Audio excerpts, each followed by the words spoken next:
Summerslam, the culture. How's it going, fellers? Good. All good over SummerSlam. I always think about that when I hear the music. I'm gonna take me a SummerSlam size shit after all this. Oh no. Yeah. I already had a Royal Rumble in the toilet earlier, so. Hell yeah. I lost. SummerSlam. This is actually Crater. I was talking though. This is the second year that they've done 2 nights. Crater. This is not the second year. This is the first. It is. Yeah, it is. Bullshit. Really? Well, I remember being 2 nights last year. It was 2 nights last year. It probably wasn't that memorable last year either. Oh, what the fuck? Well, if it must not have been if I'm thinking it was 2. This is the first one. Damn. 2 nights SummerSlam. And it didn't need to be 2 nights. I think we were talking about that last year too. Didn't need to be 2 nights. But we're going I don't even remember any matches from last year's SummerSlam at all. Like, didn't crazy. Becky Lynch return or something like that? Wasn't that SummerSlam last year? I kind of remember that. I think. I don't know. I don't remember. It's like that's pretty bad, right? I mean, not really. I was gonna say, like, how many of these recent SummerSlams do you remember? Like, hell, even some of the War Games matches. It's a lot of this stuff is not memorable like it used to be. At least not on the stuff we grew up watching. You know, like I could recount all that shit, but this stuff is just from year to year. It's kind of forgettable. I'm kind of surprised that they haven't done the 2-night Royal Rumble, because that kind of makes a little bit more sense to even, because you could have the one Rumble, the women's Rumble on the night 1 and the men's Rumble on the night 2. Oh, yeah. Oh, late entrance. It's so nasty. It's such gotta get nasty, baby. We're gonna talk SummerSlam. Oh yeah, how could I forget? I just looked this up. Last year was Cena and Cody at SummerSlam. See, I completely forgot about that shit already. Wasn't that when Cena just came face like the SmackDown before for no reason at all? He just turned face again. Yeah, that's what it was. Remember that now. Boom. Oh, totally forget about. Oh my god! I can't wait to talk about this. There's a lot to talk about.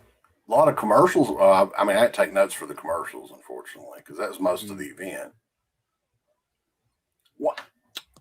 I mean, I guess the ticket sales is why they're doing the 2 nights and the ads and all that, maybe. Because, it started with WrestleMania because they were kind of like the shows were running out the road. They were like 7-8 hour shows. Mm-hmm. So it made sense with WrestleMania because that's like their biggest show of the year. Do you guys think it makes sense with SummerSlam? No, I feel like it was short, like 3 hours. Yeah, I don't know. Yeah, they could have done this shit like in one night. Seriously, because both nights it started at 6:00 and it ended at like 9. I mean. I think that they could have condensed. They could have got all the matches that they did within the 2 nights, condensed a little bit of it down, and done it all in one night. I just think WrestleMania 2 nights is fine, whatever. It's because that's a whole event to itself. But I don't think that they do the SummerSlam that way. Hopefully, they don't do Rumble or Survivor Series or anything like that going forward.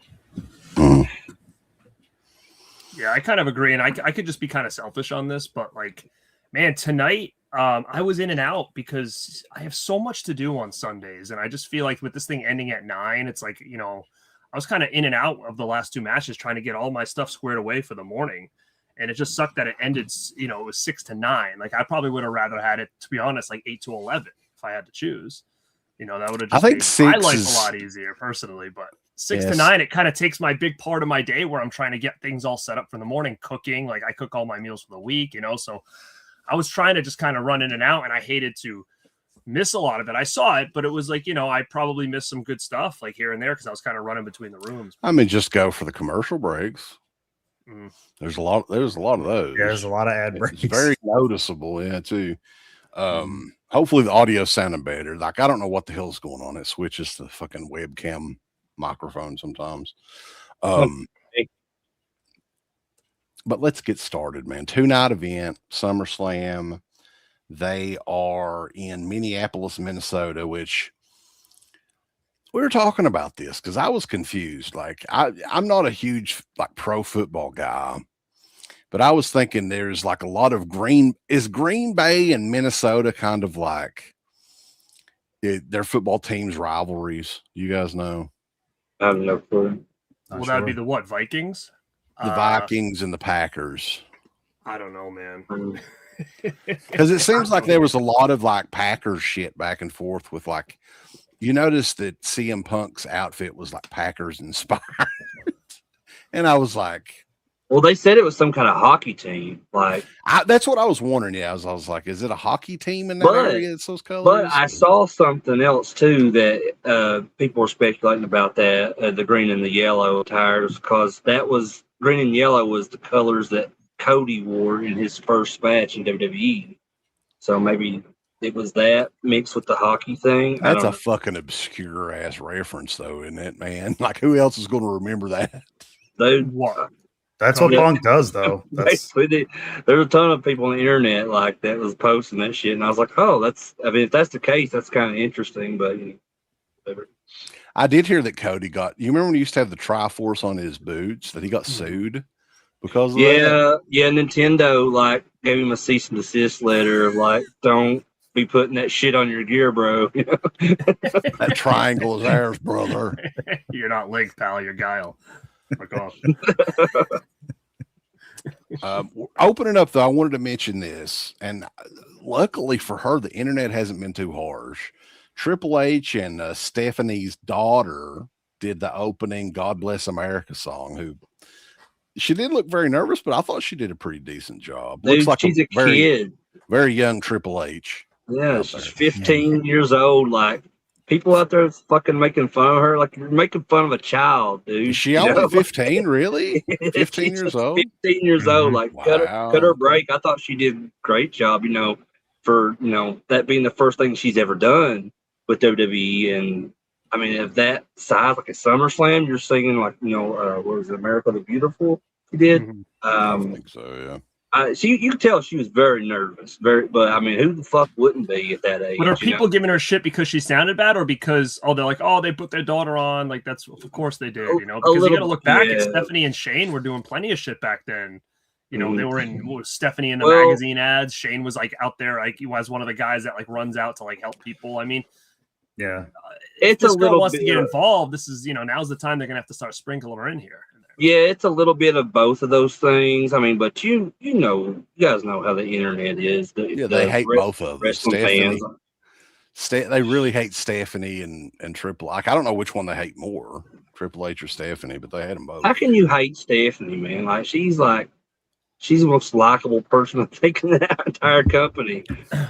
I mean, people shit on Triple H, and I get it. Like, a lot of the things that are going on now aren't that interesting. Being a lifelong fan, it's like I feel like I'm watching wrestling the least now than I ever have before, and it kind of sucks. But at the same time, like, I don't think they realize it's probably not him at the end of the day. Like, he's probably only got so much say with this TKO thing. I mean, look at how great he was with NXT. I mean, if his voice was not being told what to do, I think everything would be fine. So they're quick to judge and say Triple H, this sucks. But what happens if Triple H goes, though? That's what people don't realize. Like, everything sounds great now, but then when he's gone and some exec takes over that knows nothing about pro wrestling history, you think that's going to be better? It's going to be that's going to be AI everything. The whole show is going to be based on that. There's no way you find anybody else the caliber of Triple H to take over this company and write the stories and shit that's going to do a better job. I don't think so. Who else did they get? I think at this point, like, if something happens to Triple H or whatever, like, the mans have no say really anymore on who's in charge. Beyond it, like, because TKO they'll probably just put some random guy. You would think that they would have to get somebody within the wrestling business, though. It's like just a regular business guy. something. I don't think that would be good. No. They'll bring in Savio Vega to run WWE. Oh God, dig him up from somewhere. Dixie Carter, they'll bring her in. Good Lord. Oh man, Dave Meltzer runs it. I gotta ask you guys watching Dark Side of the Ring. Did you bring up Dixie? I'm trying to catch up with it. I'm trying to catch up with it, but the Renegade one really excites me. Actually, I'm really stoked about the Renegade one. Is that this week? I'm curious about the story too, because not a lot's really known about that guy, and they do that quite a bit. Like they did the one on Ludwig Borga last year that I thought was really good because you get a lot of info on him. You can't. I mean, they did some digging for that one for sure. Now let me ask you guys this: have you been watching it, Mark? Because I watched Boss Man today. Is that old or new? That's new. That's the most. Okay, so that's the only one I've watched this season. I thought it was really good. I'm kind of excited to check out the Double J one, and then the Renegade one I want to see so badly because they kind of mention in there how it was a little bit more of like it was a swerve when they were really telling everybody it was the ultimate surprise. Dude, I caught that hook, line, and sinker. I forced my mother to pay for this thing because I'm like, she knew Ultimate Warrior was always my favorite. He was on my birthday case and everything. I'm like, Mom, he's gonna be on this. We have to get it. What a fucking letdown. But that's the thing. As a kid, like I fell for it, and the fact that they actually brought that up, that Hogan was like ultimate this and ultimate that, and he came out as like kind of the Ultimate Warrior, and like even as a kid, I'm like, wait. Is that him? He looks different. Like I still believed it was him, kind of, but that's why I'm curious to see like what was the deal with that? Did Hogan decide to do that on his own, or was that the whole plan with like when I'm wondering if Warrior wasn't supposed to come in and just something fell through and they're like, well, we have to do something. Mm-hmm. Seems like that could have been it. I don't know. I haven't watched that episode yet. Later on, Renegade was like a stand-in for Warrior, right? On a couple of shows, maybe I'd read about that. Like he was like when Warrior finally came in or something. Yeah, in '98, maybe like a body double, like in the smoke or something, maybe. But what's crazy is that motherfucker killed himself within weeks of him being let go from WCW. It was very shortly after that. What? So I didn't know about that. Yeah, you didn't know he killed himself? No, I had. That's the first I've heard of it. Which I'm not going to say that. Back in the 90s. Career. This was back in the 90s, though. It's back in the day. I knew he died. I didn't remember how, though. Yeah, I think he shot himself or whatever, I believe. Damn. That's what it was. Depression due to not being booked, not really getting any jobs because everybody they were like, well, you're not really Warrior. You're not this guy. Like, we just kind of got sent out to pasture. You know what I mean? Yeah, think about that, man. Like his debut match was this big match with Hulk Hogan. Exactly. And then pretty much after that, he was a jobber. Right. It's like, where do you go from there? You start at the top, with Hogan, and it's like, then nobody wants you. So, well, especially because he became just the fake Ultimate Warrior at that point. Like, that's all he was ever known for, right? Was the fake Ultimate Warrior. And do you guys remember, like, I think it was in '96 in WCW. This is like right around the time when NWO stuff was starting, and they were doing like I think it's the spring break stuff, like the WCW. This was, they'd already done like the Renegade stuff like the year before all that, and he looked like the Warrior. But then around '96, they took the face paint off of him, and he just kind of looked like a regular guy. And then they were doing these like vignettes of them like walking on the beach of like him and Scotty Riggs, and I think Buff Bagwell back when he was Marcus Bagwell, and I think Joe Gomez was another. They were like kind of promoting them as this like Joe Gomez, this new group, like in WCW, like I guess like these like young guys that were like built or whatever, but it went nowhere. Like they just showed that for a couple weeks, and then they dropped it all together. I guess. Was that pre-American Males or post? It was right at the same time as. So do you think that's what it ended up turning into? That was going to be it, and then they went into just those two dudes? Well, it was American Males was already established team, but then like they just started doing these random vignettes with those guys. I was like, are they going to make them into this like weird stable? But like nothing ever came. But they did that a lot in WCW. To be fair, well, maybe they would do that, and we'll get to.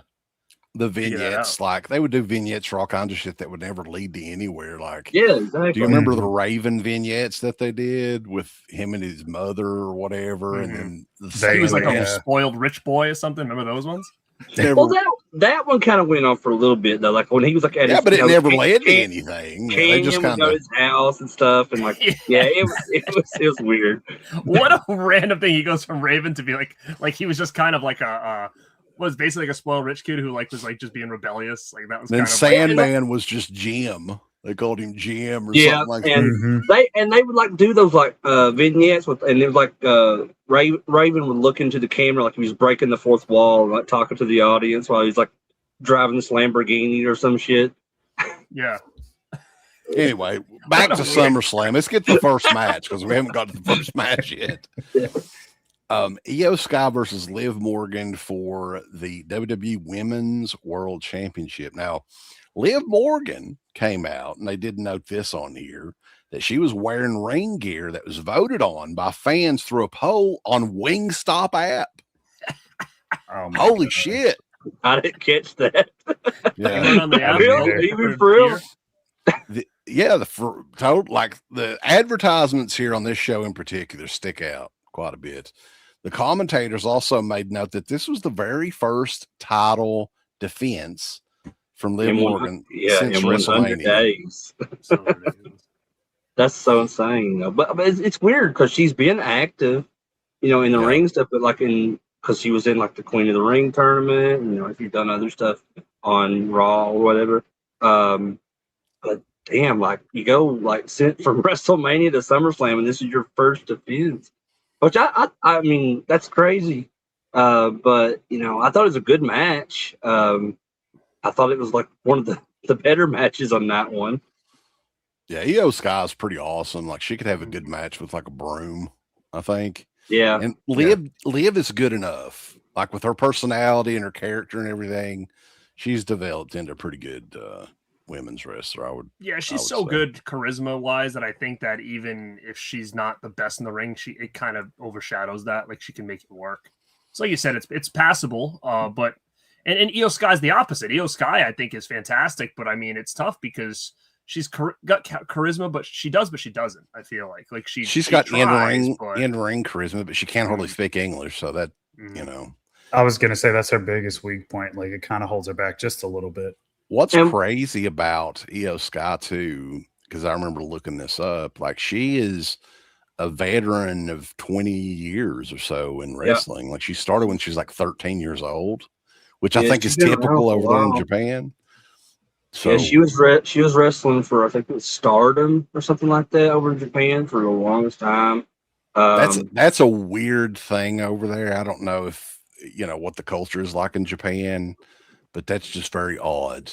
What do they call it? Joshi, whatever. I can't pronounce it, but kind of like Paige a little bit, right? Because she started when she was like really young. Her parents have a promotion in the UK, but like they have in Japan, they have leagues of just little girls wrestling and stuff. It's kind of weird.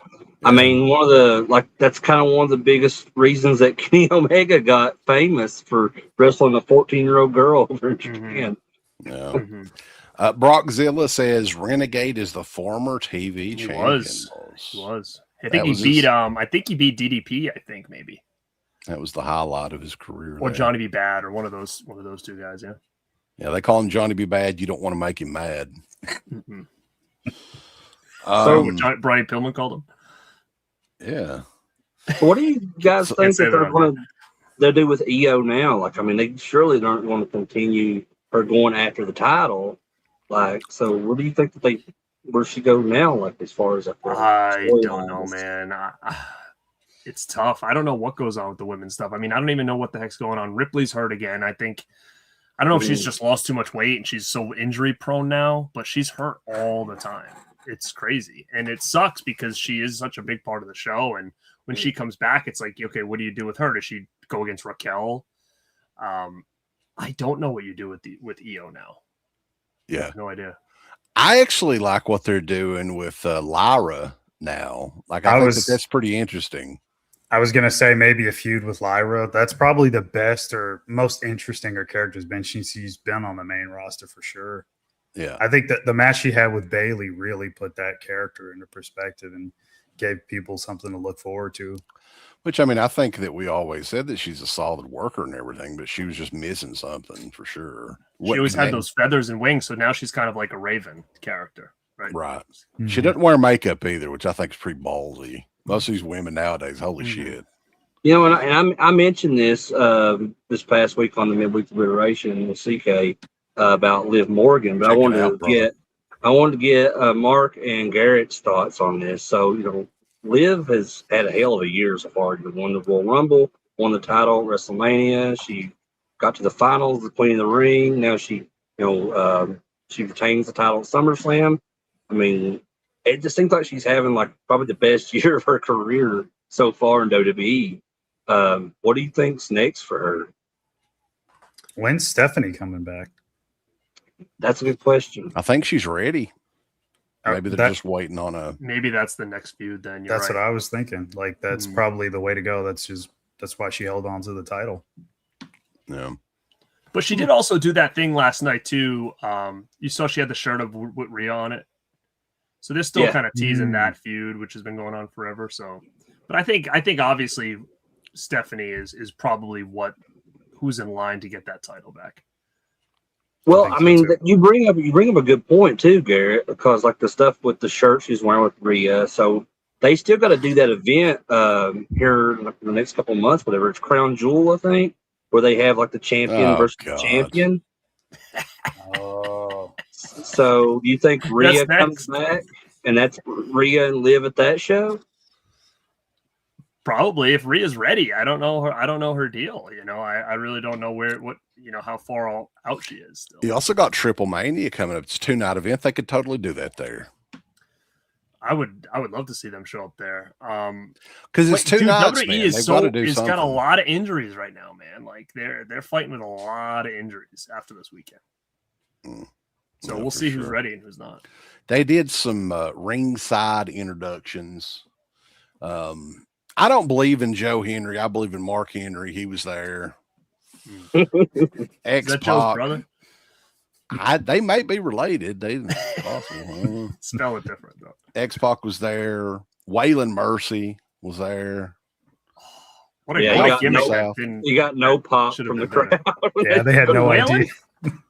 Poor Waylon. Waylon Mercy was one of the coolest gimmicks that they just never did anything. I mean, they did like Bray Wyatt did like decades later, but Jimmy Hart was there. Now, Mark Henry, I think, was with the Busted Open guys. Have you heard about all the stuff that's happening with their show? Yeah. Well, they got bought. They sold out to WWE, right? Well, yeah. WWE Radio. They had their own channel for not even a year. Maybe it was a year. Maybe they had it for a year, but the channel wasn't doing very good. So I don't know if they had much of an option other than to work with WWE. But I thought that they were a big. I thought they were one of the biggest wrestling podcasts. No, right, but they had their own channel. Sirius gave them their own channel. Like and they were also working with other people outside of WWE, like Thunder Rosa from AEW. She was a part of their show. And then, like when they did the signing for the WWE radio thing. This happened just within like last week. They kicked her to the curb, man. Their fan base is totally turning on them too because of this. You know, they had Triple H on the show last week. I think they just launched the Sirius channel or relaunched it this past weekend for SummerSlam. But yeah, man, like it's totally like pro WWE now. It seems like I don't even know if they'll mention other companies. But the thing that sucks too is like WWE has too many shows now that it's like it's kind of obnoxious, really, right? Like everybody's got a show. So what do you got? You got those guys, Stephanie, Taker, Cody, like all these different shows. I think there's more.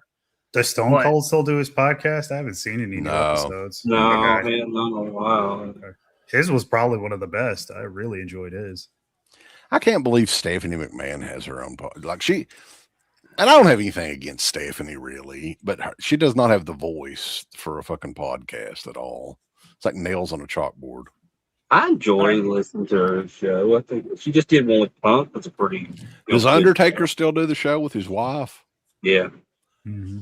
That's another one, man. But yeah, a lot of people though online are shitting all over Busted Open, but I mean, it is what it is. That was a very popular show. I didn't mind the show. I would listen to clips of it online and all that. I rarely listen to it because, like, I just can't stand some of the shit that Bubba would say on there, and I'm a big Dudley Boys fan. And it makes me like not like him, like because it's not that he's in character or anything. He's giving these real like thoughts and opinions on that show, and like I'm like, dude, fuck this guy. Every time I listen to this show. So can they even talk about other promotions now or no? Maybe TNA, because TNA's working with them a little like bit. They can't do AEW talk anymore. I don't think so. Probably not. You know what? I agree though. I'm surprised they haven't snagged Chris to do a show on there, but his stuff is so good, man. Like it really is. I think he's on a little bit more of a. I mean, he's making a shit ton of money, and he's already basically working with WWE. Yeah, getting. He was in the front row last night on night one. I think he's the best there is anyway. I like Ariel Helwani too, but he doesn't do like strictly wrestling guests. He does like MMA and stuff. Yeah, it's a mix. Yeah, but yeah. Oh, is Logan's podcast on that channel too? Maybe. Probably. Yeah, it wouldn't surprise me if it is now. But anyway, they had a bunch of people they would introduce over the, night one and night two. Second match, Usos and Jacob Fatu versus LA Knight, Royce Keys, and Solo Sikoa in this special Gears of War sponsored match / entrance.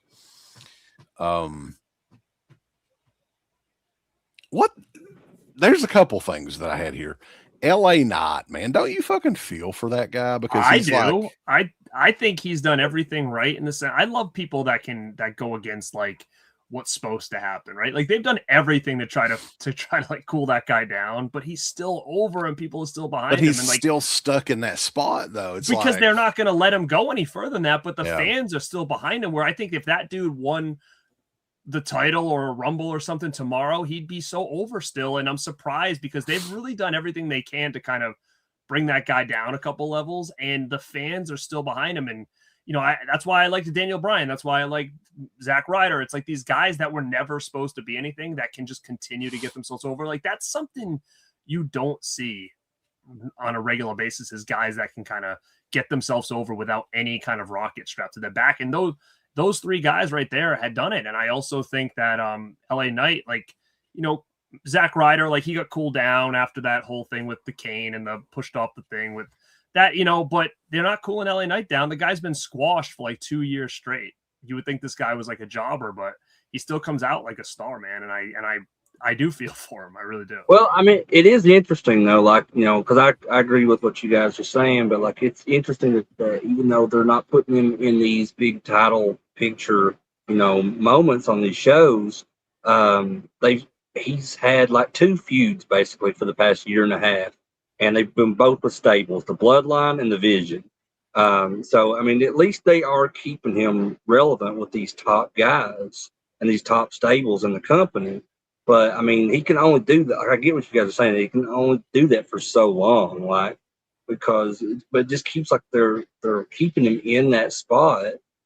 Yeah, why? I have no clue. But it's a lot like he's running in place. Like the fans are definitely behind him and they want to see him win, but it's just like that whole feud with the Bloodline. Like I liked his, character, like up to that point, like everything they've been doing with, because he's made that part of his character now, like how much he hates Roman, how much he hates the Bloodline and all that stuff.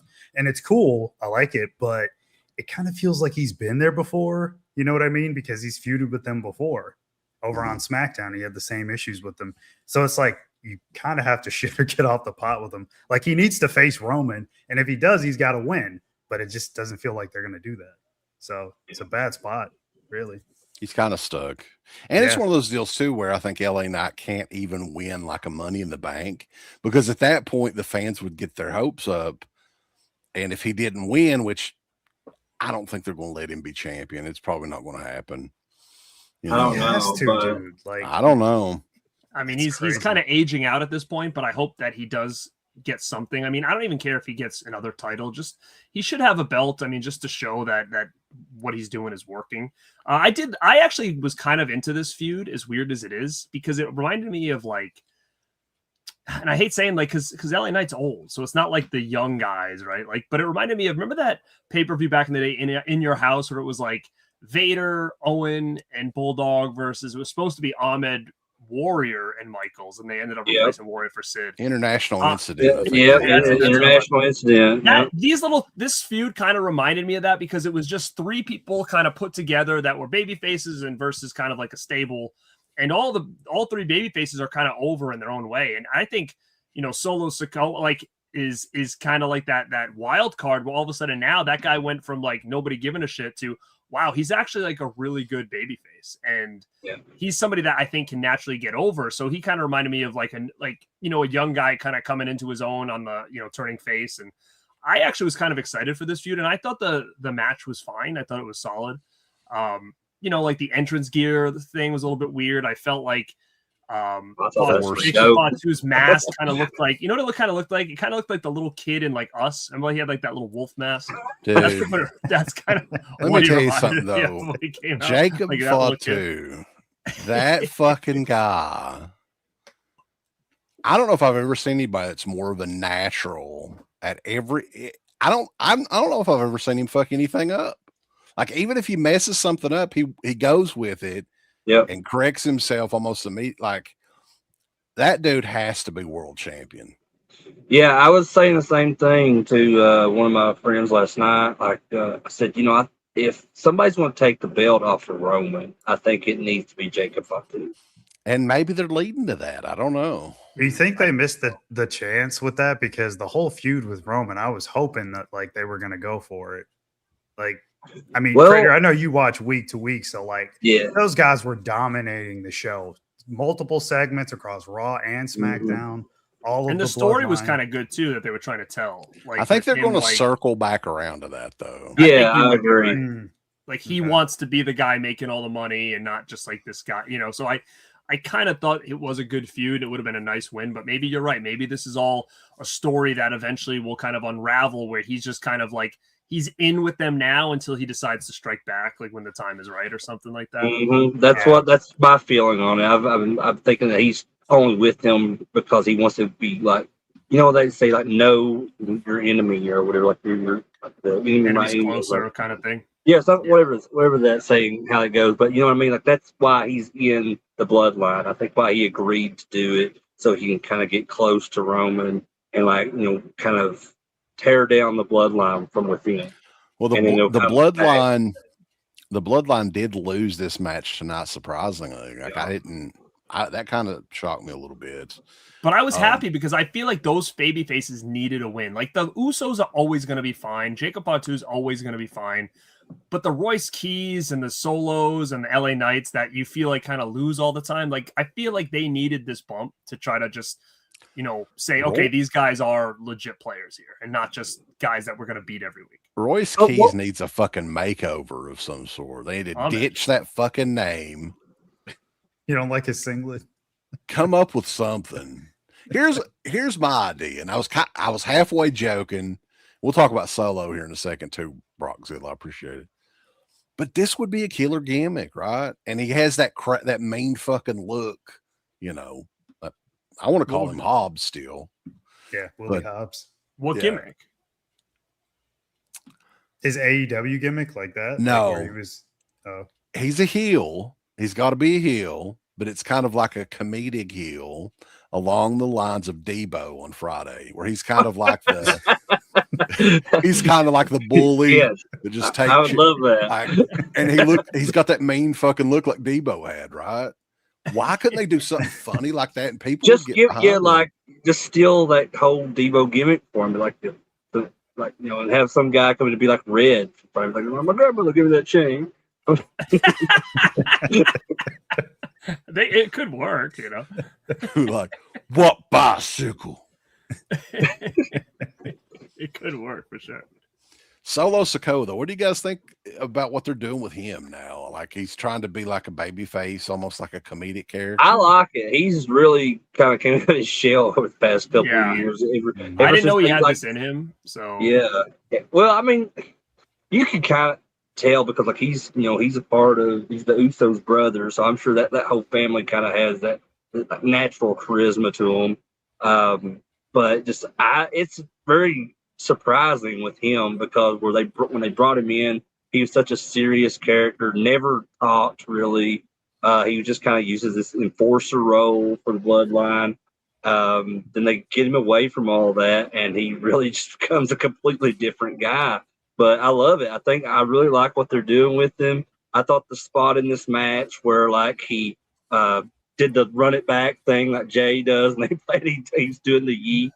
Mm-hmm. So I love humor in wrestling, so I think he's naturally really good at what he's doing with that. But one question I like guys with charisma. I think he's got it. So I think that now I just think I would probably maybe tweak his look a little bit, like maybe his outfit or something like that, just to kind of have him feel a little bit different. And again, I was kind of half joking when in the chat that we had, but I wasn't at the same time. But I said at this rate, he's going to be like Make a Difference solo. That'd be so killer. When I did like a face swap online with the jacket, dude, and he actually looks freaking great in that red, like that big leather jacket that like Fatu used to wear, which he probably still has, and he could probably go to his house and get now with like the 8-ball in the back or whatever. Like that would actually be kind of killer, to be honest. Somebody get remade, man. Make a new one for Solo. What was the deal with Solo though? That they had him like interacting with Seth Rollins, because I know we kind of talked a little bit about that, Wes, where like we thought that Solo was going to either turn heel and join the bloodline in this match, or he was going to help Rollins in the match against Roman, but nothing came of any of that. I think that they're going to extend his babyface run out. Like that wasn't initially like the plan, but they like where it's going, so they're going to let him run with it a little bit. I think I had heard that.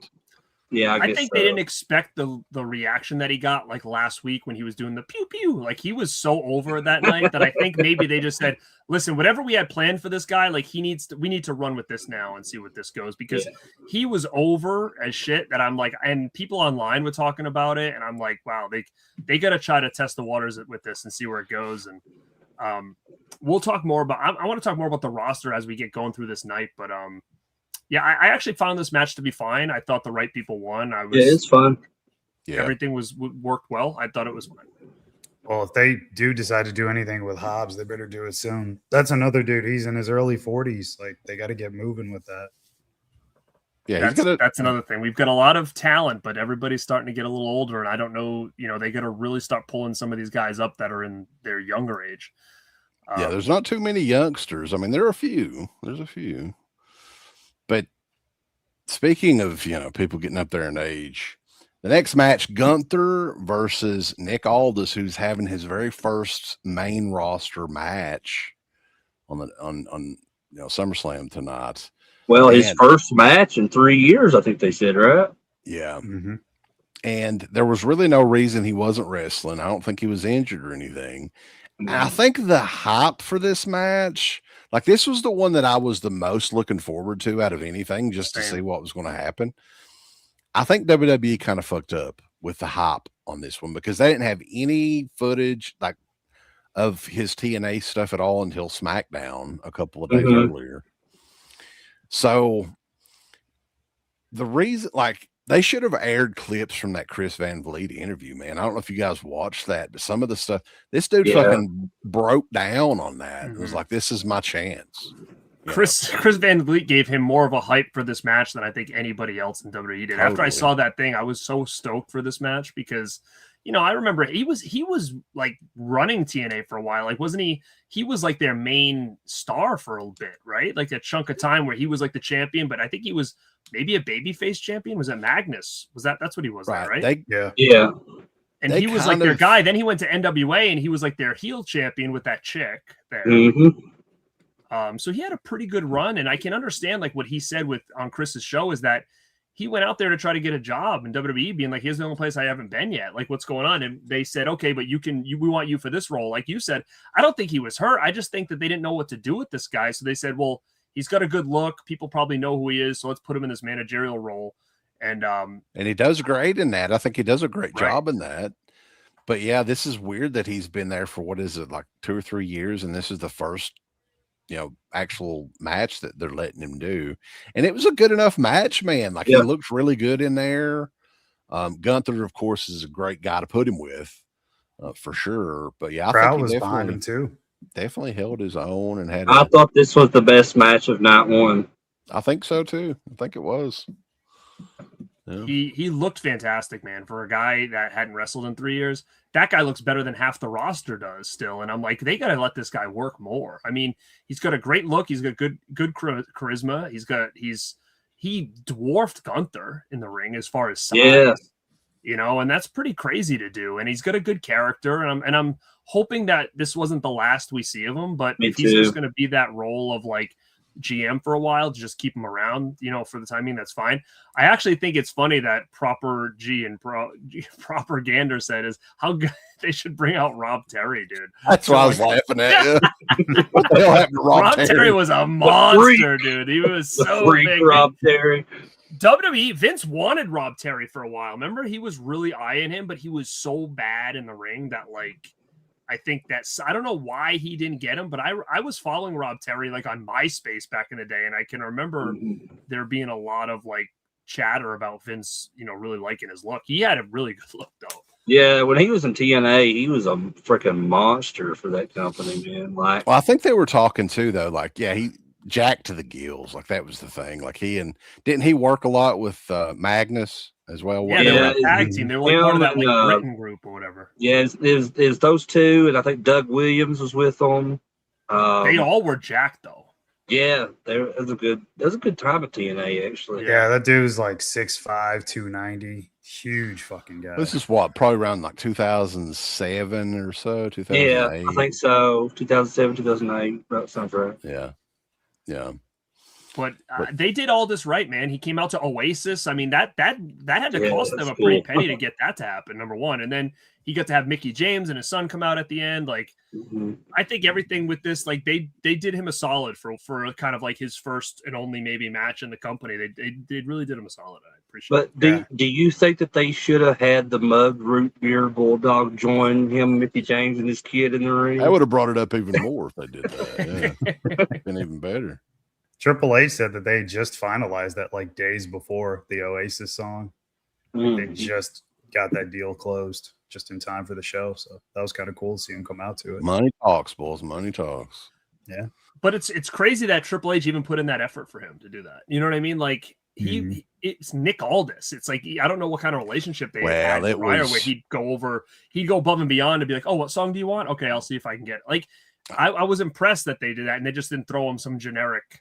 I'm positive that they'll edit that in the the ones that's on the archive or whatever. They'll probably put some sort of because they did that after Mania with Punk, because like they did like the intro with the AFI song, and then I think like days later they edited it on all the YouTube stuff. Because the way it works, I think, is you pay so much.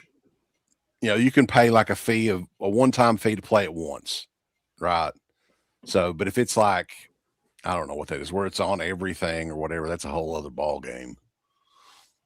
It's a whole another payday. But most of these matches were kind of short too. So this match, I don't think there was anything that was over 15 minutes so far. This one, it says it was 11:38, which Gunner tapped all this. Like, I think that was a pretty good way to end it. I was curious if they were going to try to do a rematch at some point, or this is a one and done. I think it could still happen. I mean, honestly, I thought that Nick Aldis was going to win, because just the way they were leading up to that match. This Gunther just kind of like throwing that out there that he's retired Goldberg and John Cena and AJ Styles, and and Aldis hadn't had this match, and like he hadn't had a match in 3 years or whatever. I just thought it was kind of leading to him just getting that upset win over Gunther, and then it would maybe lead to something else later on down the line. I would have liked him to win, to be honest with you, but yeah, he's back to being the SmackDown GM. I think after tonight, we might already see a feud that might be in the works for this guy, but we'll see what happens, I guess.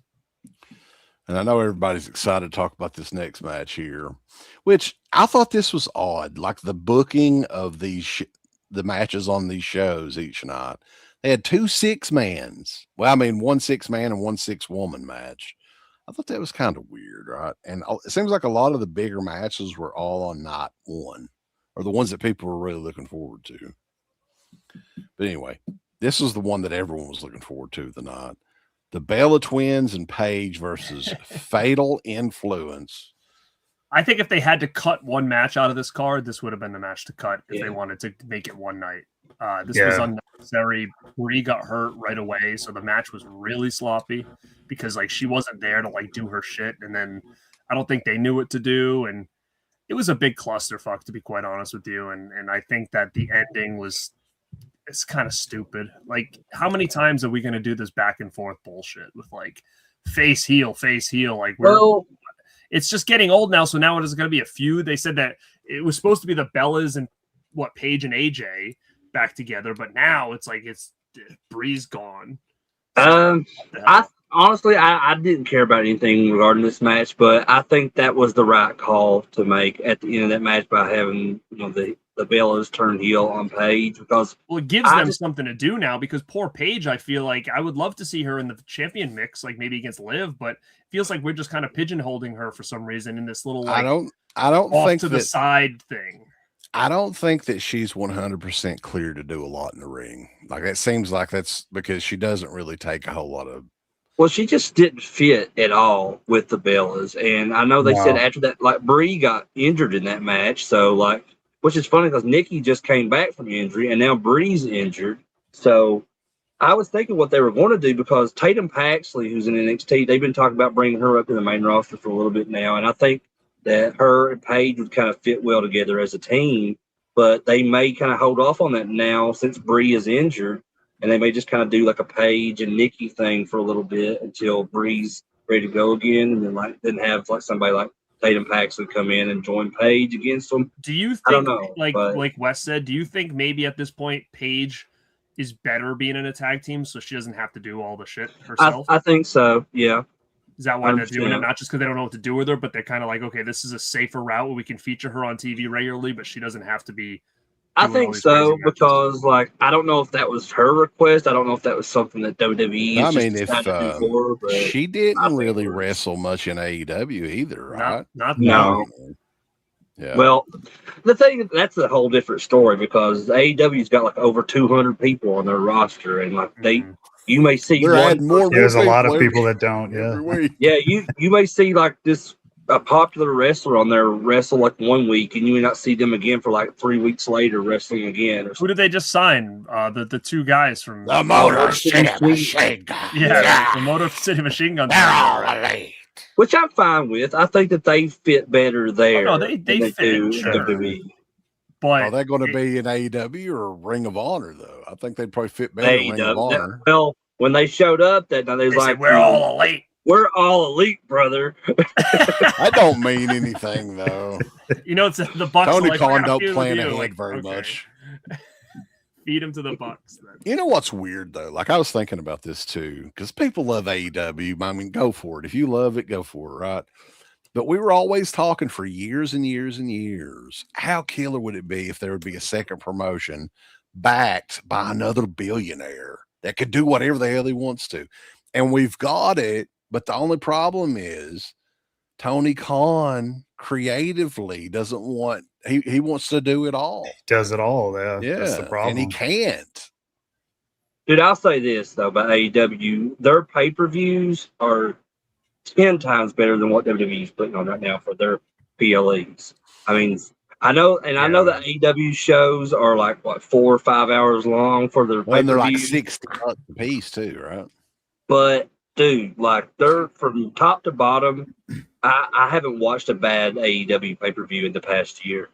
Like, they really put on, like, they're kind of like, all over the place with their TV shows from week to week.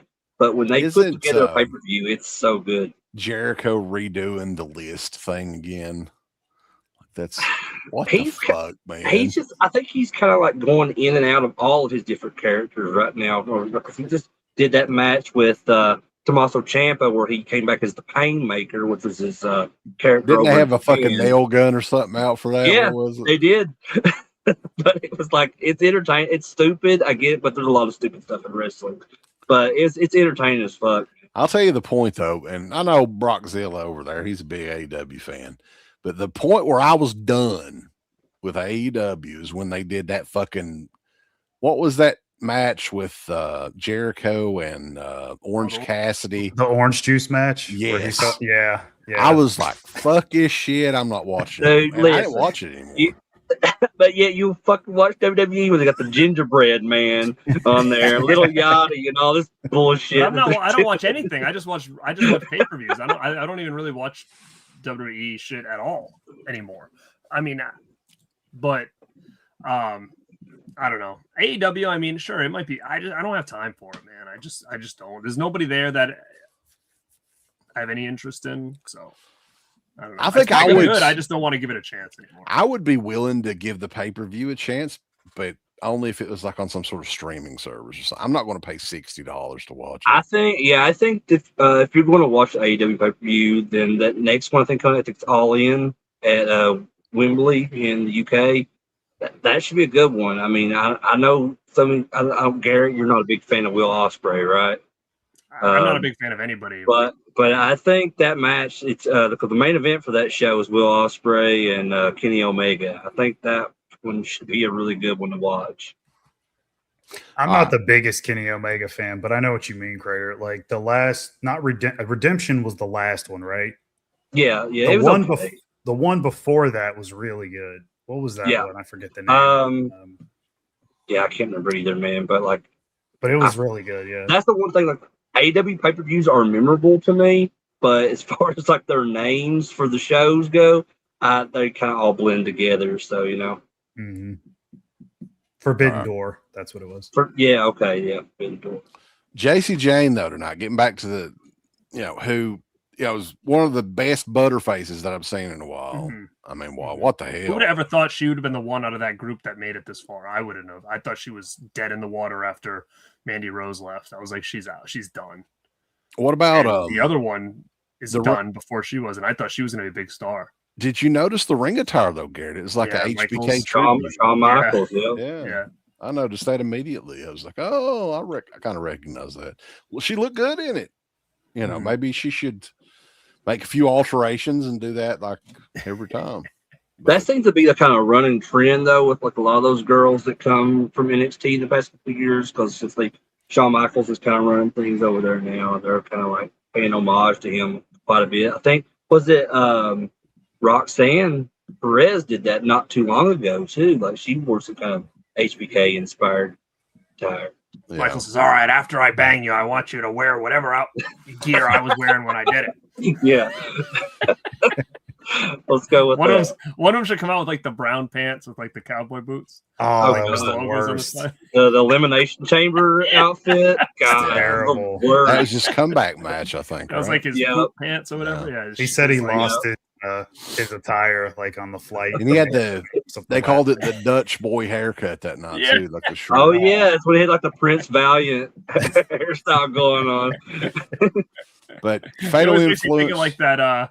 What was that commercial that was on around that time with like the little Dutch boy that was doing like, was it the Skittles or something? Yeah, like berries and cream, berries and cream. That's what Michael's always reminded me of when he had that haircut. Berries and cream. This was just a brief match though. Again, 7 minutes 32 seconds. Fatal Influence wins. They retain the. Well, it wasn't for. Was it for the tag titles? I guess it was. It wasn't for anything. It was a I don't know. It was a three-way match. Yeah, it wasn't for anything. Do you see any like that ever going anywhere big though?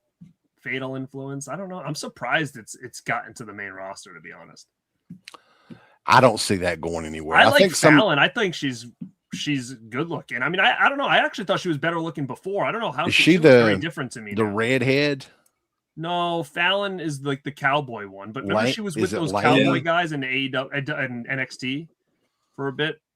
Not really. Brooke Jensen, I think, and I forget the other. Yeah, she was like always a cowboy gimmick, kind of a cowboy. Yeah, she was with them. That's right. I forgot about that. But she looks a lot different now, I feel like, than she did back then. Yeah, and I think that they're trying to like find that kind of same like thing that they were doing with Toxic Attraction, which was JC Jane and Gigi Dolan and Mandy Rose. So that kind of like transitioned into the group that they have now, the Fatal Influence thing. But I just don't think it still has that same other appeal one in Fatal as Influences. I feel like is like I don't know. I don't even know her name. The third yeah, I don't either. why don't they? sad, Why right? don't they kick her out and bring Gigi Dolan back? That doesn't make any sense to me. Dude, Gigi Dolan, like- I thought was going to be a star. Yeah, That's me what I too. thought too. I The was so redheaded shocked. girl is crazy young though, so I think that they're kind of intrigued. What is her fucking name, dude? I can't think of it It's either. like exactly something right. Laney No way. something. Laney Reed. Yeah, Fallon Laney Henry. Reed. Laney Reed. There you Yeah. go. She's like 22 years old, I think, or something like that. She's very young, so maybe that's I don't know. Building her up. Cody Rhodes, baby. This was sponsored by Street Fighter. This match was Fuck yeah. Yeah. That movie's Street gonna Fighter rule. movie. Oh yeah, it's Buy gonna that be helmet. killer. Cody Rhodes versus CM Punk for the WWE Championship. He had a Street Fighter inspired entrance. His helmet thing looked fucking ridiculous. Holy shit.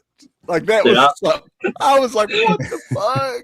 Is he What's that, kid? a skeleton with like a guile haircut?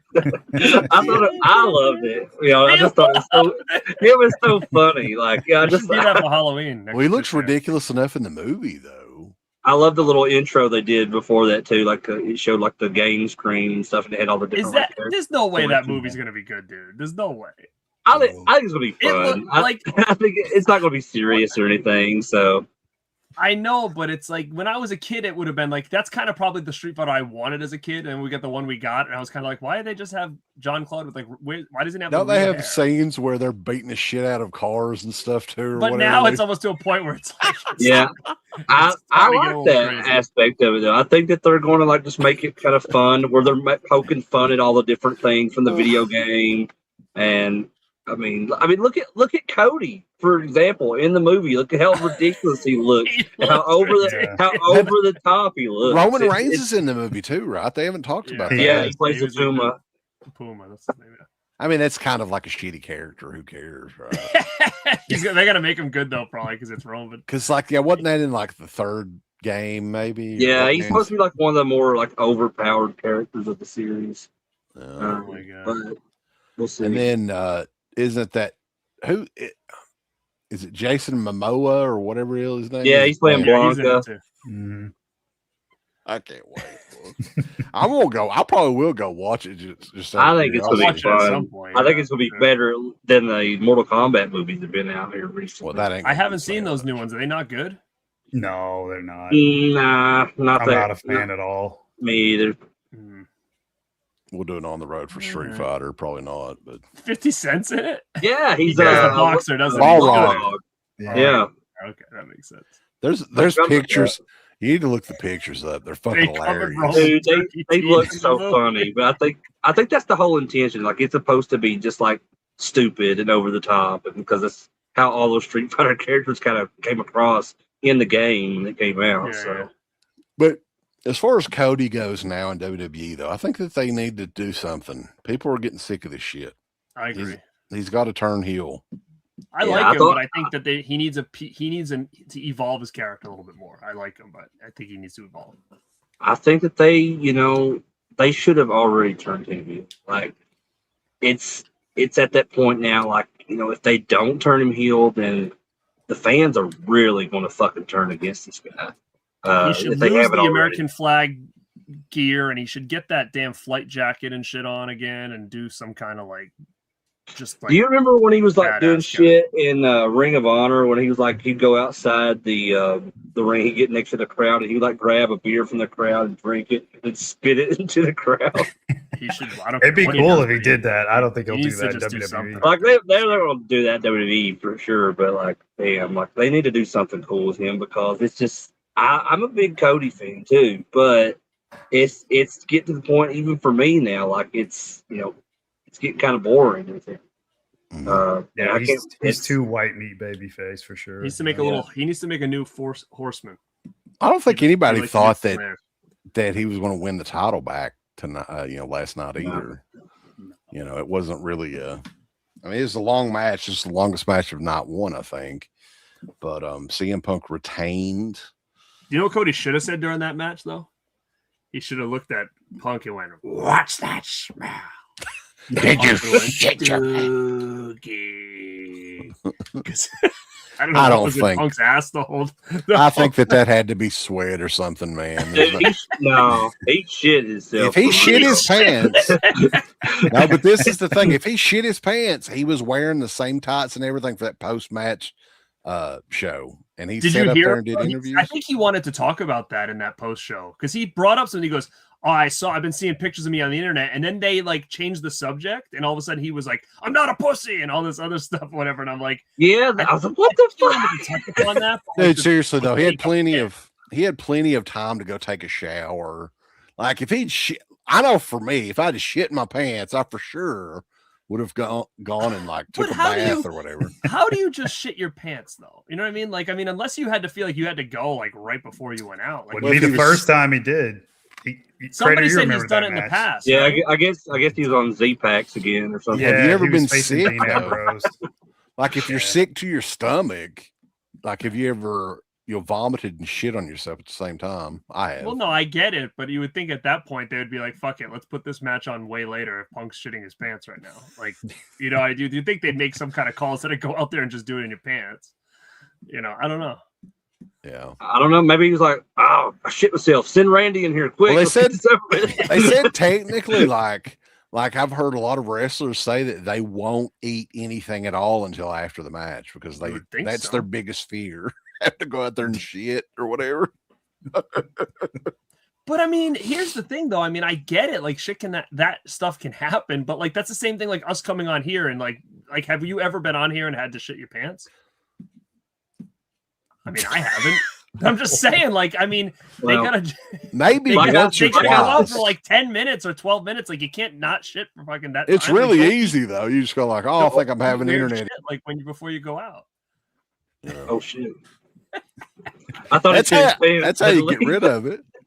Like, oh man, my internet's going in and out or something. Oh, He's like, "Oh, I shit myself." I don't know. I guess it's just it's interesting. I don't think he really did though. There's no way. I don't think so. Nah, no. Uh-uh.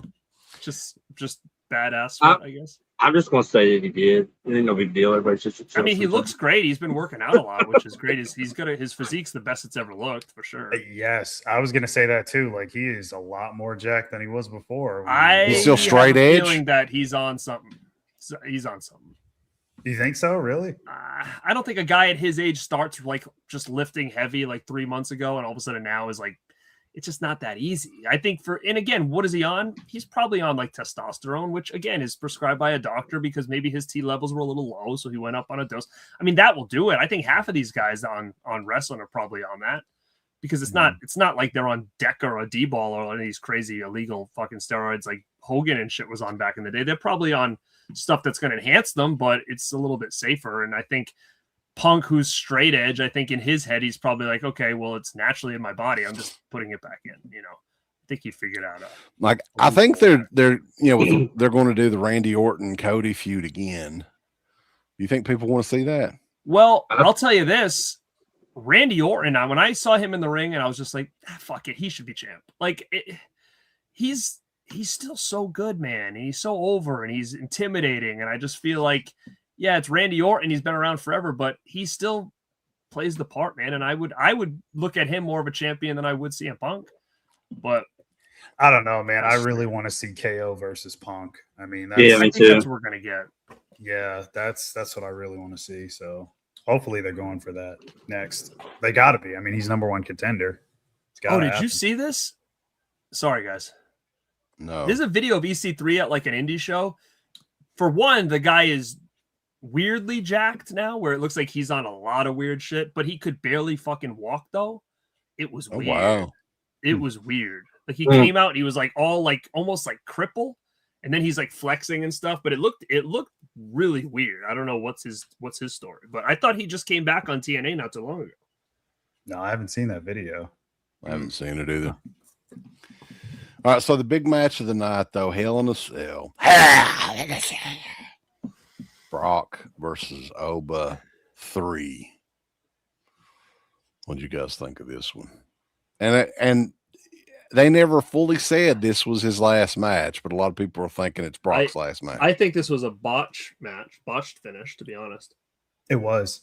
They said, yeah, they did. They came out, which said then it pisses was, me off because I mean, poor Brock. Like, number one, his poor iconic finish when he won the title at Mania, where he missed that freaking salt or whatever, and now all of a sudden this might be his retirement, and he loses to like a regular move. What was the finish? Because was he supposed to slam him? I think he was supposed to slam on the wood. That's what I was because as thinking, soon as they hit the mat, Brock's looking to see where the hell they are, and he's like, so fuck.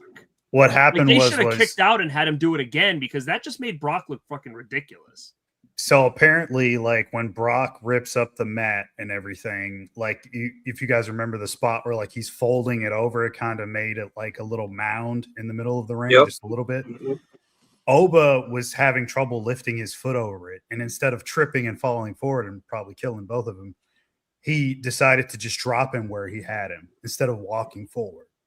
So it looked weird, but it was in the best interest for both of their safety. So that makes sense. Yeah, and Brock looked over it too.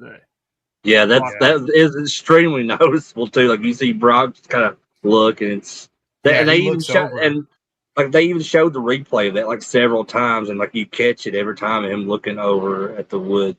And yeah, Brock said he didn't want to kick out again and keep it going, and because he would have had to have picked him up and done it again, and it would have just been, I mean, they were already spamming finishers like a fucking video game. So yeah, but even though they did do that, I did feel like it was a little bit better than I thought the match was going to be, because I mean, was we really expecting Brock to do a tombstone pile driver in that match? That was great. Dude, I'm surprised he didn't fuck his knees up though. I mean, that looked painful as shit. Just going 2 knees, no knee pads on. It's basically on somebody's porch too. Like if you want to feel how that would feel, do that shit on the porch. I was saying to myself, if he stands up, I wouldn't be surprised if he didn't collapse. I mean, that's looked like it hurt like a son of a bitch. But I thought the match was fine. I mean, watching Brock, man, like say what you want about him, but he's fucking great. He really is. He's a beast for real. He is a beast still. And he just dominated him the whole time. Did the mat up just for Oba, not even to freaking use it. But did you see when he hits Oba with those steel steps? Like he fucking nailed launched it. Yeah.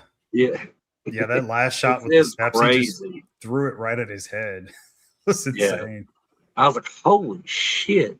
Only thing though, like what the hell was the point of the cell? They didn't utilize the cell at all. It could have just been a no DQ match. I mean, they used a few chairs and a table spot or whatever, but it just seemed really weird for the cell to even be there because it played no part. There wasn't any blood. There wasn't a lot of violence, really. Like it was just bizarre. I thought that was the reason initially, because I went into this match. I was thinking this is going to be Brock's last match. I mean, this is they were kind of playing it up after Mania that he was going to retire. I was like, there's no way he'll be back for SummerSlam because it's in Minneapolis. That's where he's from. Back then I thought they were going to do the match with him and Gunther at SummerSlam, but I'm glad they went this route and kind of did this series of matches with him and Oba. And when you think of like one of these, a final match in a feud, you got to do something kind of over the top. And I think Hell in a Cell is really over the top. I would have done a coal miner's glove match instead. Buried alive. But like I said though, like initially I thought this was going to be Brock's last match, and it still could be. The way they're, but I think they're just saying too much on the pre-show and the post-show of this event. Like it's kind of like speculating if this is Brock's last go, then what a way to go out. But the fan and Corey Graves just said, like the fan in me was like to see him come back and win the title again, all this blah blah blah. And I'm like, so it just feels like now to me, I'm thinking, he's not done. I think they'll at least bring him back a couple more times. Do you think everything going on with Oba now and like this crazy push and Brock being like he's the future, he's the like, do you think all this hurts Oba now? Like it's almost becoming too much, or do you think that it's still going to go pressure on him or something? Like it's pressure on the fans to basically be like he's the guy you should root for. Like we shouldn't have to be told what we should be doing. Like nobody told us to cheer for LA Knight. Guy was like a fucking manager like 2 years ago, right? So like, do you think it's one of those things that's going to backfire? Because I mean, I like him and all, but at the same time, when you watch them two in the ring, like Brock's a different fucking animal, and Oba's not that animal. Oba's a big guy, but he's not. You don't look at him and be like, in the ring, he's like a friggin' wild man. Like he's just basic, you know. And you don't know if it's like, is all of this too much hype going to hurt him, or do you think they need to just send him to the moon now and hope for the best? It's going to hurt their booking of him, I think, because he's going to have to lose some matches at some point. How the hell do you do that? Who does he wrestle? You know what's crazy? He's going to wrestle Royce Keys when he's that Debo character. That's going to be the feud. What is crazy about Oba is that, okay, so he's come up to the main roster, and, you know, he's over the fucking moon right now. He just had this series of matches with Brock Lesnar, and where Brock is doing like fucking 5 F5s to him in a match and shit. But you go look back at Oba's career in NXT. He had a match against Ricky Saints where he lost to Ricky Saints after Ricky Saints did a DDT to him and pins him. I'm like, what the fuck? Like, so they went from that to him being the most overpowered character on the main roster.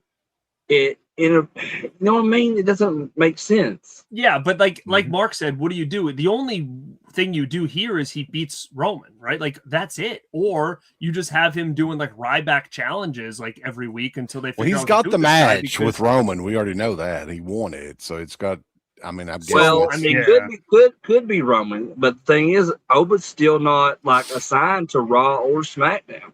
I don't think they're paying much attention to that shit anymore. Do you think he's gonna be like, do you see money in a Roman Oba? I don't see money in a CM Punk. Oba well, Punk did mention him on the post show last night about, you know, he said he wants Oba. So and imagine so what they would do. You think that they would have Oba just squash Punk just to try to like possibly put him over maybe a little bit more? I could see it. Definitely. You think Punk would be okay with Oba just squashing him like that? But Probably not. You kind of have to, though, right? Like you kind of have to. I was watching Garrett's TV back there. Virgil just won the $1 million championship. Holy shit, dude! Yeah. Hell yeah, he did. Virgil was jacked, dude. Look at him. They were on so much sauce back then. Virgil, he was the man. So let's move along. How do you spell Virgil? M-N. Was that what it was? What did he do? VIRGIL. All right. Not two. Kicked off with Hootie singing the national anthem. Oh, yeah. So totally nailed it. Hootie did. I don't know where the Blowfish were. Wait, that was him? That was Hootie. I didn't know that. That is wild. I haven't seen Hootie since like the 90s. Well, he's been trying to do country music. Oh, and that's wild. He only performs with the Blowfish very rarely, I think. Huh. You heard his cover of Wagon Wheel? It's pretty good, actually. I had no idea that was him. Yeah. I was actually thinking in my head, who was this guy when he was singing? Who is this? I always get, this is funny too, because this other guy's like 85 years old. I get them two mixed up because they look and almost sing the same. I don't know if do you guys remember Aaron Neville, the fucking soul singer? Oh my God. Yeah. Yeah, but Aaron Neville, didn't he have like that big thing on his eye or something? He did. He had like a big mole on his eye. He had one of the weirdest voices, I think, at that time too in music. So, you know, it's kind of really high pitched, but it's also much. love you. Love you. All right. And he had like a fucking sword tattooed on his cheek. That was so weird. Yeah. I didn't know that. Weird guy, but you know, good singer. Finn Balor versus Sami Zayn for the #1 contender match. And this was kind of like I mean, they could have done this on Raw, right? Why are they doing it? Why is this the opening match? The reason is because they've treated Balor like a friggin' piece of shit for like 3 years. So everybody's kind of like, oh, this match is lame. To me, I was like, Balor Zayn, like, oh, this could be really good. But I don't like Sami Zayn, so I would have wanted Balor to win, which I hoped he would have, because I feel like he's due for like more main event pushes. But obviously, no, they don't think so. Obviously, not. I was wondering, like, that's kind of an interesting, weird opening match. But then you understand why, because Nick Aldis comes out there and adds a couple more people randomly to the match, pissing Sami Zayn off. He throws a fit, which I thought was great. Like when Gunther. Well, that's what I was saying earlier. Is don't you think that might be a Sammy Nick Aldis feud at some point now? They're gonna lead into that because he keeps saying he's being corrupt or whatever. That actually would be really cool, Gary. Now that you mentioned that, I could see that. Yeah, I didn't even think about that. That's the perfect way to go for Sammy. I love his character right now. The last few weeks, since he's been champion and everything, love the character, love everything they're doing with him. It's the most interesting he's been in a while. I agree. I don't like Sammy, but this is the most he's done in a long time. That's actually somewhat interesting and not just ska guy. That's out of shape. Where's the ride or die fan shirt? That's what I want. He's always saying that on the mic, but there's no shirt for that. I thought they did have some sort of shirt like that. I don't know if it's exactly that. They've got the last real good guy shirt and Justice for Sammy, but no ride or die fan shirt. Maybe because it's got the word die in it. You know how WWE is. Yeah, you can't do that. So he's basically almost doing like that late 90s Bret Hart character in a way. That like Bret. Yeah, kind of. You know, he's like in his eyes, he's the baby face, but in everybody else's eyes, he's the heel. Yeah, he thinks he's doing the right thing. Pretty much, yeah. I think it's kind of a cool character, to be honest.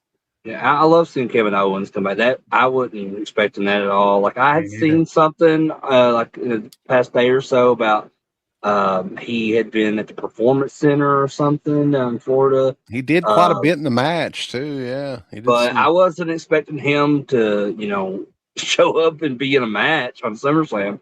So I'm a big Kevin Owens fan. That really popped me when they added him to the match, and I love like as soon as he comes out, it cuts to this chick in the crowd, and she's like bawling, crying. And I was like, hell yeah. My wife's a big Kevin Owens fan, and she was like shocked because like there was a lot of talk that he may never be able to wrestle again, right? Yeah, and it's been like weird. A year and a half.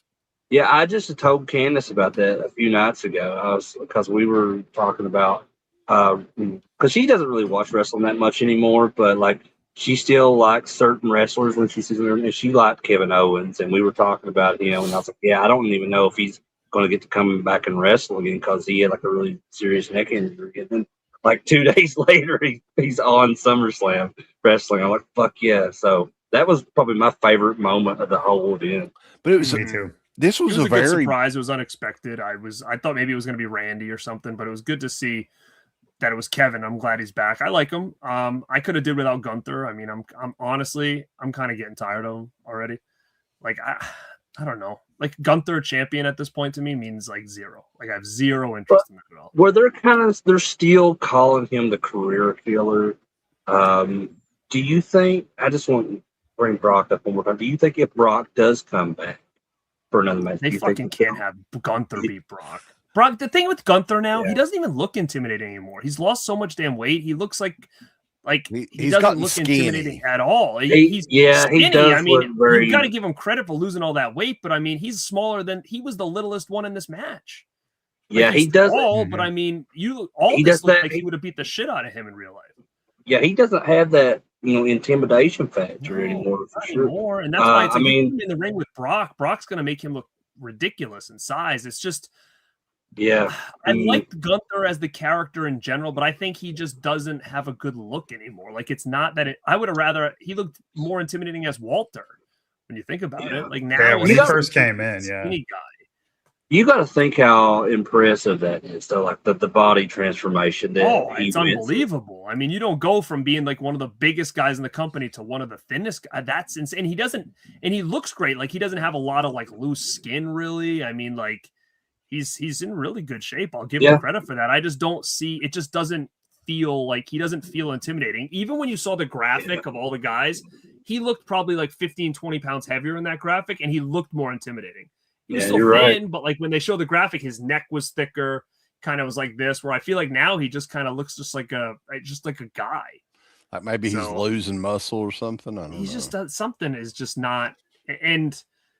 I don't know. To me, he doesn't feel intimidating, so I don't take him as serious. Where like I look at those 4 guys in the ring, and I'm like, which one excites me the least? It would be him. I like boring, Gunther. I mean. I think that he's the good smart ass, like just smarmy heel too. He plays that character perfect, and he never breaks that character. Even like really, if like he'll act a little nicer if you see interviews with him online or whatever, but he's still got like he plays that smart ass. Maybe that's him. I don't know, but plays that better than you smart ass heel. Like the on- MJF thing, kind of. Yeah, like it. I think he does that very well. But yeah, Kevin Owens won the match. It was only 8 minutes and 33 seconds, which I thought was interesting. Most of these matches on both nights were brief. And why do you think they chose Kevin Owens? Do you think because they want that match with Punk, and do you feel like they're kind of like, okay, let's get this over with if just before these two guys get hurt again?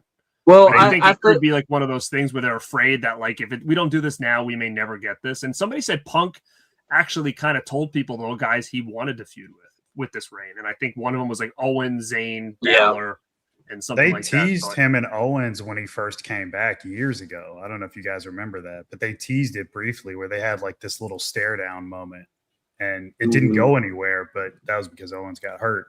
And there's that, and then there's also like because Triple H kind of alluded to in the post show tonight when he was saying that if you follow the stuff behind the scenes with Punk and Owens, and there's a lot of story to tell. Because I remember something a while back about like because either Punk said something about Owens or Owens said something about Punk. I can't remember which way it was, but like it was kind of like a personal thing. It wasn't anything to do with like storylines or anything, but they kind of had this personal beef, I guess, a while back.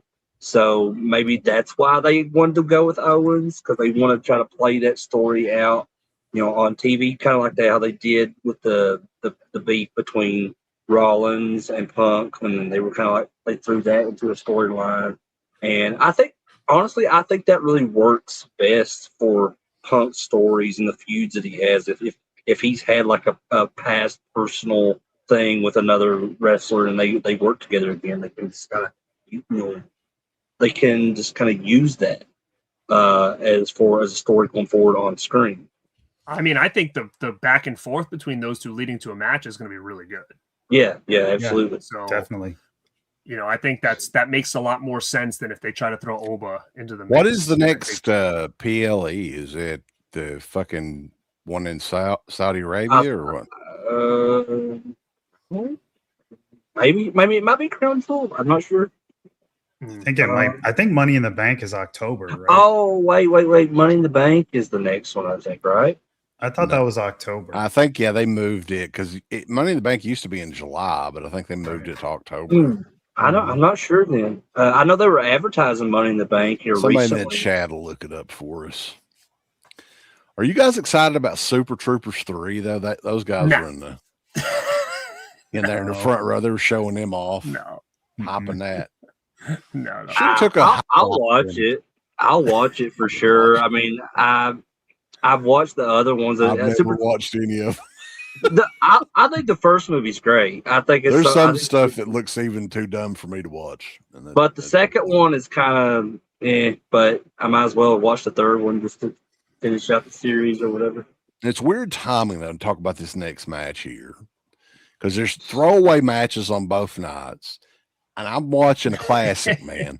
SummerSlam 90. And the throwaway match on SummerSlam 90, I was just fucking giggling at because I forgot it. Orient Express versus Nikolai Volkov and Hacksaw Jim Tuck. Dude, you know what's funny? They say that.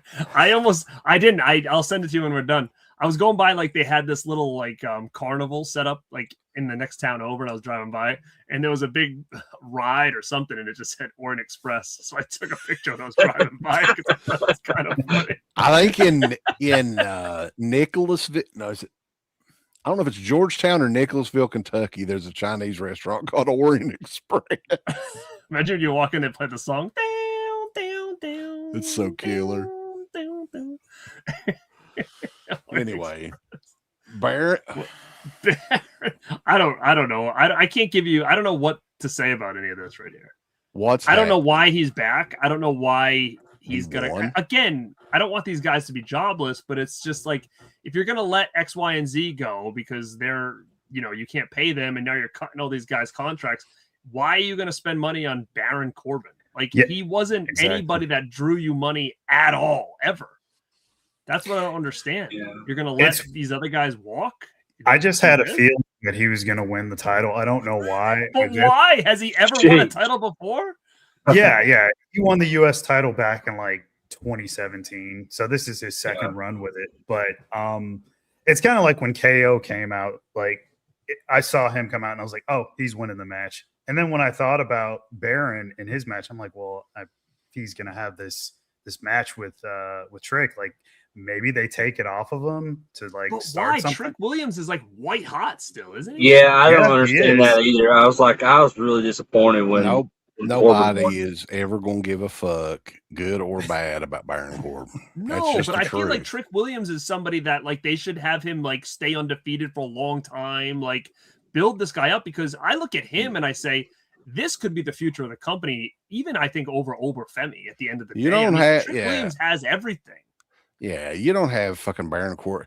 You might have maybe have him beat Little Yachty, but he doesn't. Yeah, I agree. He doesn't. It's beat weird, Trick. man. This was his first match back since he's came back to WWE, and he's already winning the U.S. title. It just, I don't understand it. Like, I mean, I don't hate Baron Corbin, but just like I don't understand why of all the guys that they're going to resign, he's that guy. I hate him. He's got fans backstage clearly, because you guys remember, like, he was being pushed like crazy on Raw. Remember the feud with Seth Rollins? He got the title match and all that stuff. They always booked him really well, like at least before the Happy Corbin stuff. But yeah, and he had. Do you think he was Happy Corbin when he won the title tonight? You think he was Happy Corbin? When he was the bum is when it was. That was the only time I halfway cared about him, when he was like homeless or whatever. I feel like when he first came out and he was like kind of like the long hair, but it was kind of thinning on the top. But like he had the heavy metal song and he was just very dominant over on NXT. I thought that was the lone wolf gimmick was cool. That was cool. And I feel like he was actually pretty cool when he was teamed with what's his name? Breaker. Yeah, like I feel like they were a pretty good team. What were they called? Like the Wolves or something? The Wolf Dogs. The Wolf Dogs. Oh, like, God, what an awful fucking name. Yeah, but I felt like they were a good team, though. They actually were a decent team. But I don't know what you do with this guy now. Here's the only thing I can think of, because I was talking to somebody in a chat about this. Now, again, this kind of mixes with shows, though, now. But I'm thinking, what happens tomorrow? Are we getting Cass? But are we getting Enzo with Cass? I think so. I have a big problem if we're going to bring Cass in as a baby, as a singles. I think they're bringing him Cass both back. has the look, but what do you do with Cass? I mean, think about all the guys that didn't even make the show tonight that are sitting around. Ethan Page, Carmelo Hayes, Damian Priest. If you don't know what to do with these guys, you think Cass is just going to wedge himself into some kind of big feud and big name? I don't. I would say you have Enzo and Cass dominate that tag division, get themselves over as Rover, then do something. Unless I could see, does Cass come out and feud with Baron Corbin for that belt? I don't know where you put Cass in here, but like I also don't know what you do with Baron in a title. I don't know like who are they trying to give this title to, because he seems very transitional, but transitional to who? Not Trick. Like you're not just going to have him lose to Trick again. What would be the point of all that? Cass, I think, is coming up solo by himself. I'm pretty sure it is, because if you look at all the vignettes, do you think he'll have Enzo as a mouthpiece at least, or no? I don't think so. Not from what I've heard. They said Enzo's still in the performance center. He's still trying to get back ready in ring shape and all that. Now, that maybe it could be a work. I don't know. But if you look at his vignettes, they don't feature Enzo at all. But is Enzo the one doing the voice? I think that's the point, though. I think that they want to use that as a pop for the crowd. Could be a work, yeah. Could be. I mean, but is that? I always thought Enzo was doing the voiceover in that promo. Was it or no? No. It didn't sound like it to me, no. If you look at the clips that they're showing, it's like, oh, he screwed up his career. He got fired. This kind of thing. They're kind of using that to build his character as like this guy who's got like a chip on his shoulder kind of thing. But so I don't know where they go with it. I love Cass and I'm happy that he's back. I just don't know what you do with him to keep him relevant. I feel like this is what I was going to talk about earlier, is when you look at WWE as a whole, their roster is stacked with potential people. The problem is there's too many good players for the amount of TV time that they have. And so they've done a good job getting a lot of these people over, but there's just not enough room. Like they're throwing Damian Priest now, who was like the next big star at one point, to like AAA because they don't know what the hell to do with this guy anymore. So you're going to tell me that you're going to bring Big Cass in and he's just going to somehow find a way in the mix and like be relevant for X amount of time? How? Yeah, I agree. Because I mean, look at Corbin tonight. When he came out, you know, his entrance and everything, got to the ring, there was really no big reaction from the crowd at all. So why do they think that they're going to get anything more than that with Big Cass? That's why, especially without a mouthpiece like Enzo. And I just feel like that their tag division is in the shits right now in WWE. And when is it not though? But they don't care about the tag division. They need to rebuild that. But they could. These guys could come in and dominate, and they're so over that it would actually get more eyeballs on the tag division. Like, imagine if you had to bring all your champions to an event, right? Like, wouldn't Enzo and Cass holding those belts look cooler than all of a sudden you show up with like who is it, R-Truth and somebody else standing there, hi, with the tag champs? Like, you're not even a real team. So again, I just feel like Cass would be better for them in the long run if they dominate this tag division, so they're featured on TV all the time. Then Cass be on TV for 3 weeks, and then nobody sees him for another 3 weeks. And then you got to think too, though. How long has it been since he's even been on TV? Does anybody remember Big Cass at this point? You're talking who knows? Most 7, 8, 9 years probably. I mean, he was doing this stuff in AEW not long ago, but even in AEW, they did nothing with him there either. You know, they actually had him in a tag team. Big Bill. What a fucking jabroni name. Yeah, Big Bill. Ridiculous. Big Bill. That was his name. That was his name, for real. But yeah, I think even like, Big Cass, if he can't get more of a reaction than Baron Corbin, he don't need to be there, in my opinion. Nobody gives a fuck about Baron Corbin. I'm sorry. But nobody ever will. Cass came out and he had the new Titantron thing and he stood there and he was like this when he was a singles guy and his body was covering the sea, so it just said big ass going across the street. Yeah. That's what he's gonna be careful for. You know what's interesting? What's interesting though, Big Cass is he dated Carmella. Carmella. Yeah. And now that Corey Graves. Wonder if Corey Graves that guy's gonna is put the him over announcer. on the announcing. That'll be interesting. I love Big Cass. Well, do you think it's a possibility if like they bring out Cass tomorrow, like just by himself, but then like I think Cass is SmackDown. I think he's coming to SmackDown. Is he on Smack or what? Yeah. Okay, well, whenever he I comes think out, he's on Raw. I've seen the vignettes. I thought that they said the date was like 8/7 or something like it's that. 8/3. Is it 8/3? Yeah. Okay. That's tomorrow. So Yeah, I'll so definitely watch so it. he'll be on Raw then. So you think that he could come out and they still like make everyone think that he's just there by himself, but then like you just hear from the backstage like on a microphone, you hear Enzo's voice. I don't think he can come out by himself, or it'll go over like a fart in church, man. It'll go over like Rusev when Rusev came back. And that's the thing. That's what I'm thinking to myself. Like, is this like? Do you see a Cass versus Rusev feud and anybody giving a shit?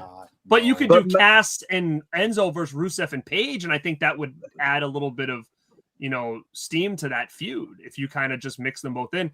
They should have Enzo be like the rebel that he is, and Cass is in the ring doing his debut, and Enzo comes out of the audience like he's not supposed to be there, kind of like how he was, like he bought a ticket or something like that and just runs in the ring or something.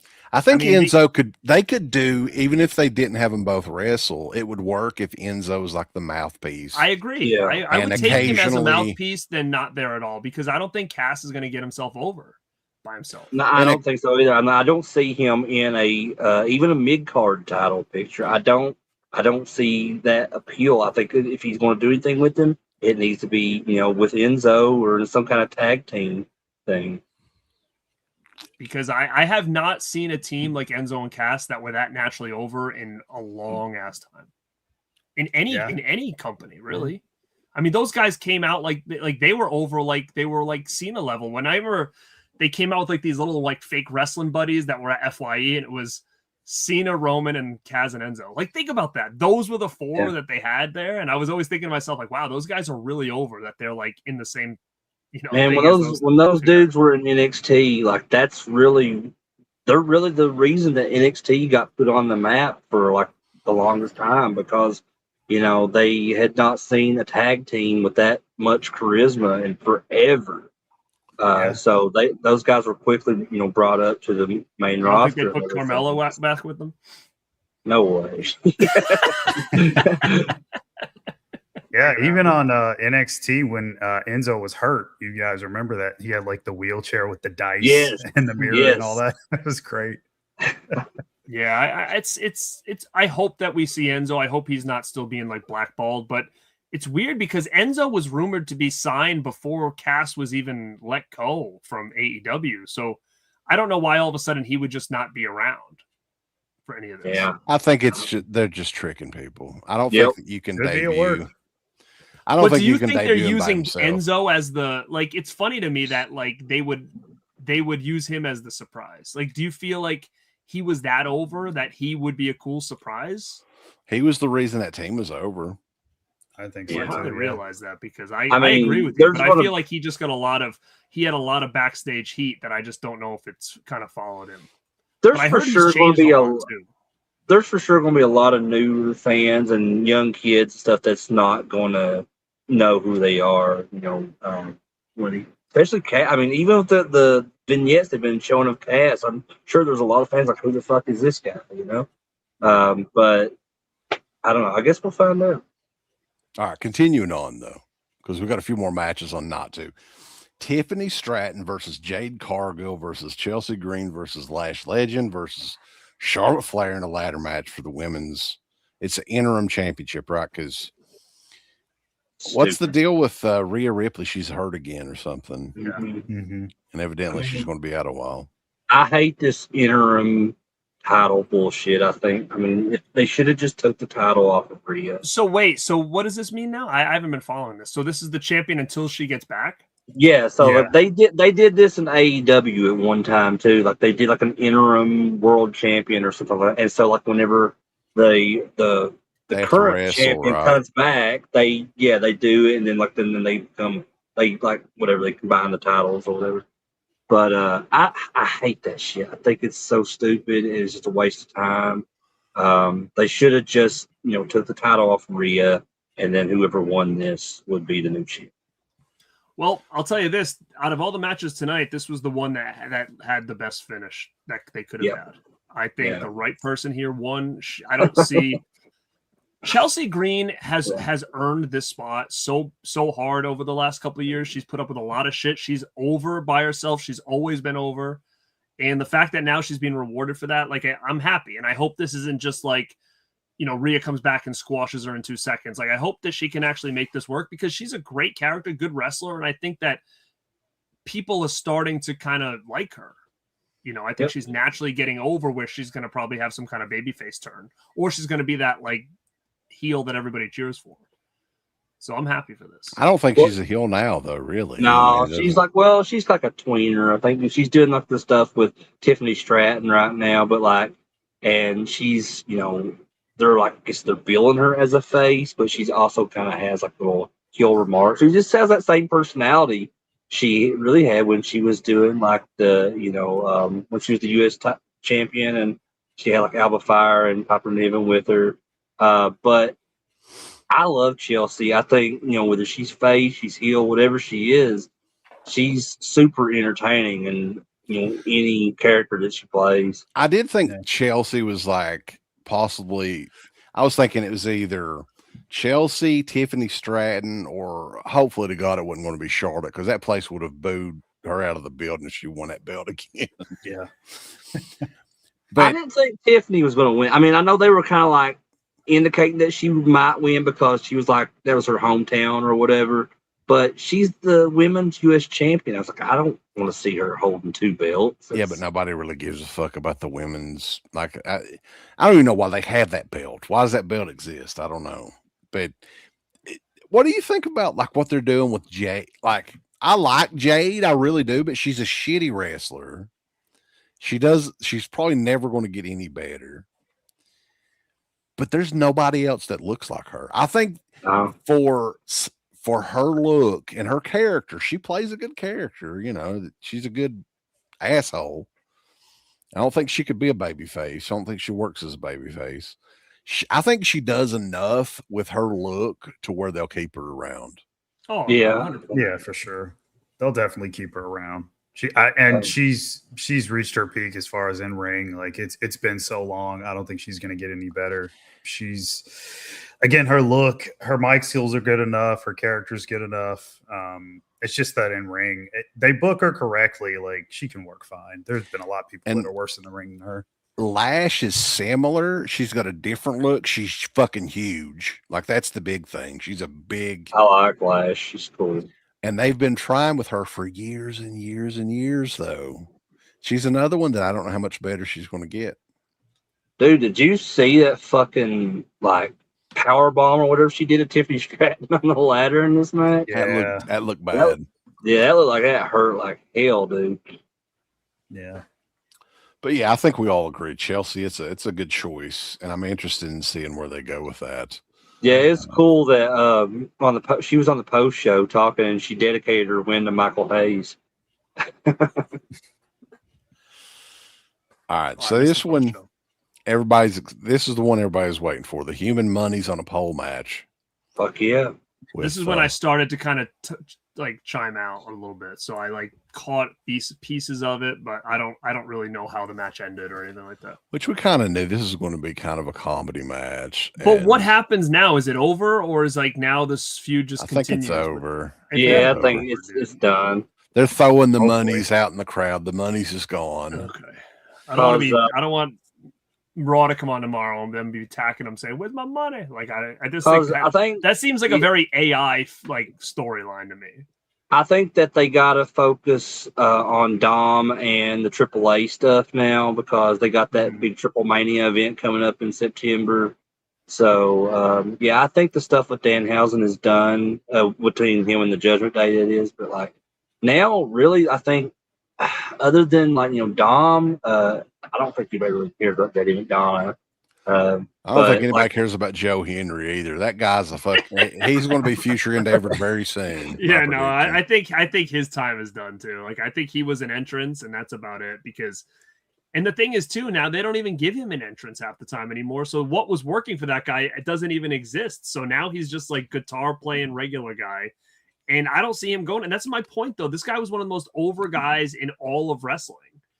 And they don't know what to do with him. And now Cass is going to walk in and just like run the place. Like, I don't know what you do with any of these guys. And the thing is, they're all good. It's just that there's only so much TV time. They can't all take it. But that's where people like Joe Henry now are going to get buried because there's just nowhere for him to go. Well, they're definitely going to still do, I think, stuff with Joe Henry and Danhausen together. I mean, just because. But do you think that's what Joe Henry thought his career was going to be after being like so over? And like showing up at Mania. I don't think so. I mean, I didn't think it was going to go that route either. But like, I mean, look at the other one though. That boggles my mind. Did she leave the Jordan Grace, or was that a rumor? I think that. How do you go from her coming in and being so dominant as like the next big women's thing? They finally sign her, and then she's just buried. Like that's disgraceful to me that she came out. I was never a fan of her. She got no reaction. That was another thing. She did not connect with the audience in WWE. Good wrestler. But I feel like she did at first, like when she did it out first. The Rumble, and then she like came out like on Raw, and like she was super over. But then as soon as she was actually under the WWE umbrella, it's like they didn't. I don't think it's because they didn't keep her dominant anymore. When she was in NXT, she was like losing regular matches. Like here's the thing I noticed about her too. She changed her look way too much. Right? I think people forgot who the fuck is this, right? Because didn't she have like braids and shit in her hair when she came out and had a really cool look with the metallic outfit and all that? Because that's when she was still in TNA. I think she was the TNA Women's Champion at that time because she had just won it off of Naomi, and then Naomi after dropping the top, that's when she came back to WWE. So. Yeah, like she keeps changing her look though. It is weird, but I don't know. I never saw the appeal with it. She has a distinct look though, and like I don't know. I mean, I just think she's probably not the greatest in the ring. She did have that unique look about her, but I mean, let her go to AEW and just collect a paycheck. I guess. I don't know. I'm just thinking, like you were mentioning Joe Hendry, and he was pretty over. Like, I mean, getting the reactions for sure. And he had a program going with Logan Paul, but Logan Paul got injured. So like he had a little mini feud with the Vision. Oh, that's right. Yeah. Yeah, he was supposed to do something with that, and I figured like, oh, okay, so he's gonna have a Braun match, and he, with Theory, something there. But they took him off TV, and then they didn't do anything with him for weeks, and then he popped back up, and now he's just with Danhausen, and he's doing running spots, and that's it. Doesn't it seem like Braun Breaker's done something? Like he's pissed somebody off? No, I think the problem with Braun is it goes back to, I think there's too many things going on that Braun right now is just being like, okay, do this for now. Your time's coming. Exactly. But we'll keep you here for now, like kind of in the spotlight. But everybody's like, oh, Braun's ready to leave. I don't think that's the case. I think they're just waiting for he's going to be world champion. They're just kind of putting him over here for now to give Vision a little bit of like prestige, but then they're going to come back. They're going to circle back around to him. He's not done. He's going to be the future, but I think they need to get rid of all this other shit that's going on now, like the Cody Punk story. Like they've got to get all that going and then wrap him back around. Like now that Seth Rollins is back, like we'll start seeing things kind of come back. I think it was the injury. The Logan Paul injury just kind of threw everything off. He gets hurt, and they didn't want to take the tag titles off of. It's just interesting though. They did nothing with the Vision at SummerSlam. That is weird. I'm surprised. I thought they were going to be on tonight, and then I think that group is almost done, man. I think that they've had too many issues. It was just injury after injury. I added Maxine. I like Maxine. I think that she's going to be good. She's given Austin Theory like a whole new life. I feel like those two together. Right, and I get that, but I think that they're going to end up dropping the Vision stuff. I mean, I think Logan Paul and Austin Theory and Maxine can still work together, but I think they're going to turn Braun face here very soon. Because I don't know if you guys have seen the videos from like the house shows they've done here recently, but like there's these videos that shows like Austin Theory and Maxine. They're kind of like playing the crowd, doing heel work and stuff. And then like Braun's like looking around. He's trying to make sure that Austin Theory's not looking. And he's going like fist bumping these little kids in the crowd and stuff. So I think they're like kind of like doing that at house shows right now to test it out to see if they want to turn Braun back into a face. But I think if that's the route they're going to go if they end the Vision, that should be the reason that Braun turns face and he feuds with them. Then gets past that, goes on to like the world title picture. We're still waiting for Bronson Reed to come back, right? And where he fits in everything. Yeah. So, but who knows how long that will. And that's a whole other thing. Like Bronson Reed's going to get put in the mix. Like it's just there's a lot of talent. A lot of there, people man. for sure. Yeah. These injuries are messing everything up. Mm-hmm. All right. After the Danhausen, he's throwing out $1 bills. It looks like, and Danhausen money and all that. They introduced Rick Martel in the crowd. What the hell? Like I was kind of marking out, man. The first time that we've seen him in the crowd, I think, on one of these shows. Strike Force is a team. So no Tito though. No Tito Santana with him, unfortunately. The Killer Bees were also in the crowd. Yeah, that's so random. Well, I think they live up there. Honestly, I think that's what it is. Molly Holly, I know she's from up that area. She was there. And Greg Gagne, who nobody knew.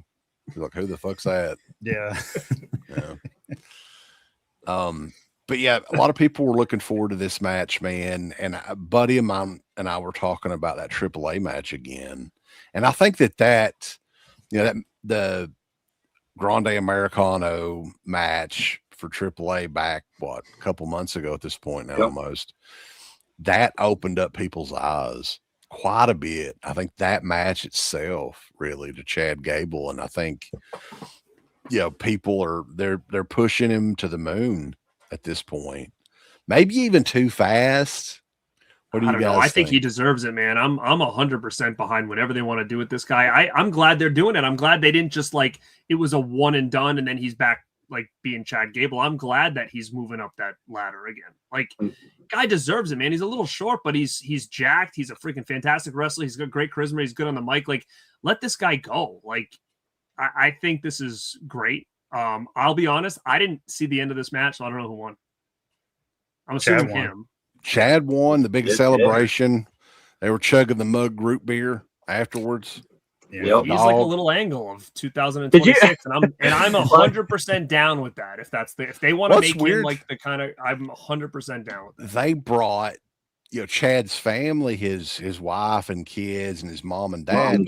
His dad is a foot taller than fucking Chad is. Like he is. Yeah. I was like, if Chad had that height, he would be main event world champion for sure. They should have brought I think Jason Jordan back and had him congratulate him. I think Chad Gable was on that path, though. I think they needed to do this, though, to kind of like to boost people's interest in him. To just to give him the Intercontinental. I mean, it's his first singles title too. It is. So he's been chasing it for years. And I think this is a good way for them to kind of give that legacy, to the Intercontinental title again. Let him just go, because I mean they kind of started with Penta because Penta held the belt for like forever, and now I think Gable could have a really good run with this, and then that could eventually lead to something else. It's putting him further up on the card. It has, it's been a long time coming too, because they've been there. Like I remember the Alpha Academy for like 10, 11 years. Is when they started. Yeah, that was forever ago, because it was, I want to say like 2010, 2011, something like that, when they were a team in NXT, because that was right around the same time. Like, I think, was it, what were they called? FTR? What were the Revival? When they were the Revival in NXT. So, how good they were, though, Jason Jordan and him. They were like a young Steiners. They were freaking great. I agree. Team, man. They were amazing, man. Like, and I think because that was also, I think, around the same time they were having matches with, was it the Lucha Dragons or something like that? I think also too, like Ascension was like feuding with them for a while. Yeah, that was another one. Whatever happened to those guys? They were in TNA, and then I think that they just vanished. God, their main roster run was terrible. That was bad, wasn't it? I loved Ascension. They came off like Demolition back down in the NXT. They came up like immediately there was a couple of teams basically like that though. Like the Authors of Pain was another one that come up and like shit the bed. They were so killer in NXT though. I don't know what the hell. Well, Vince is what happened.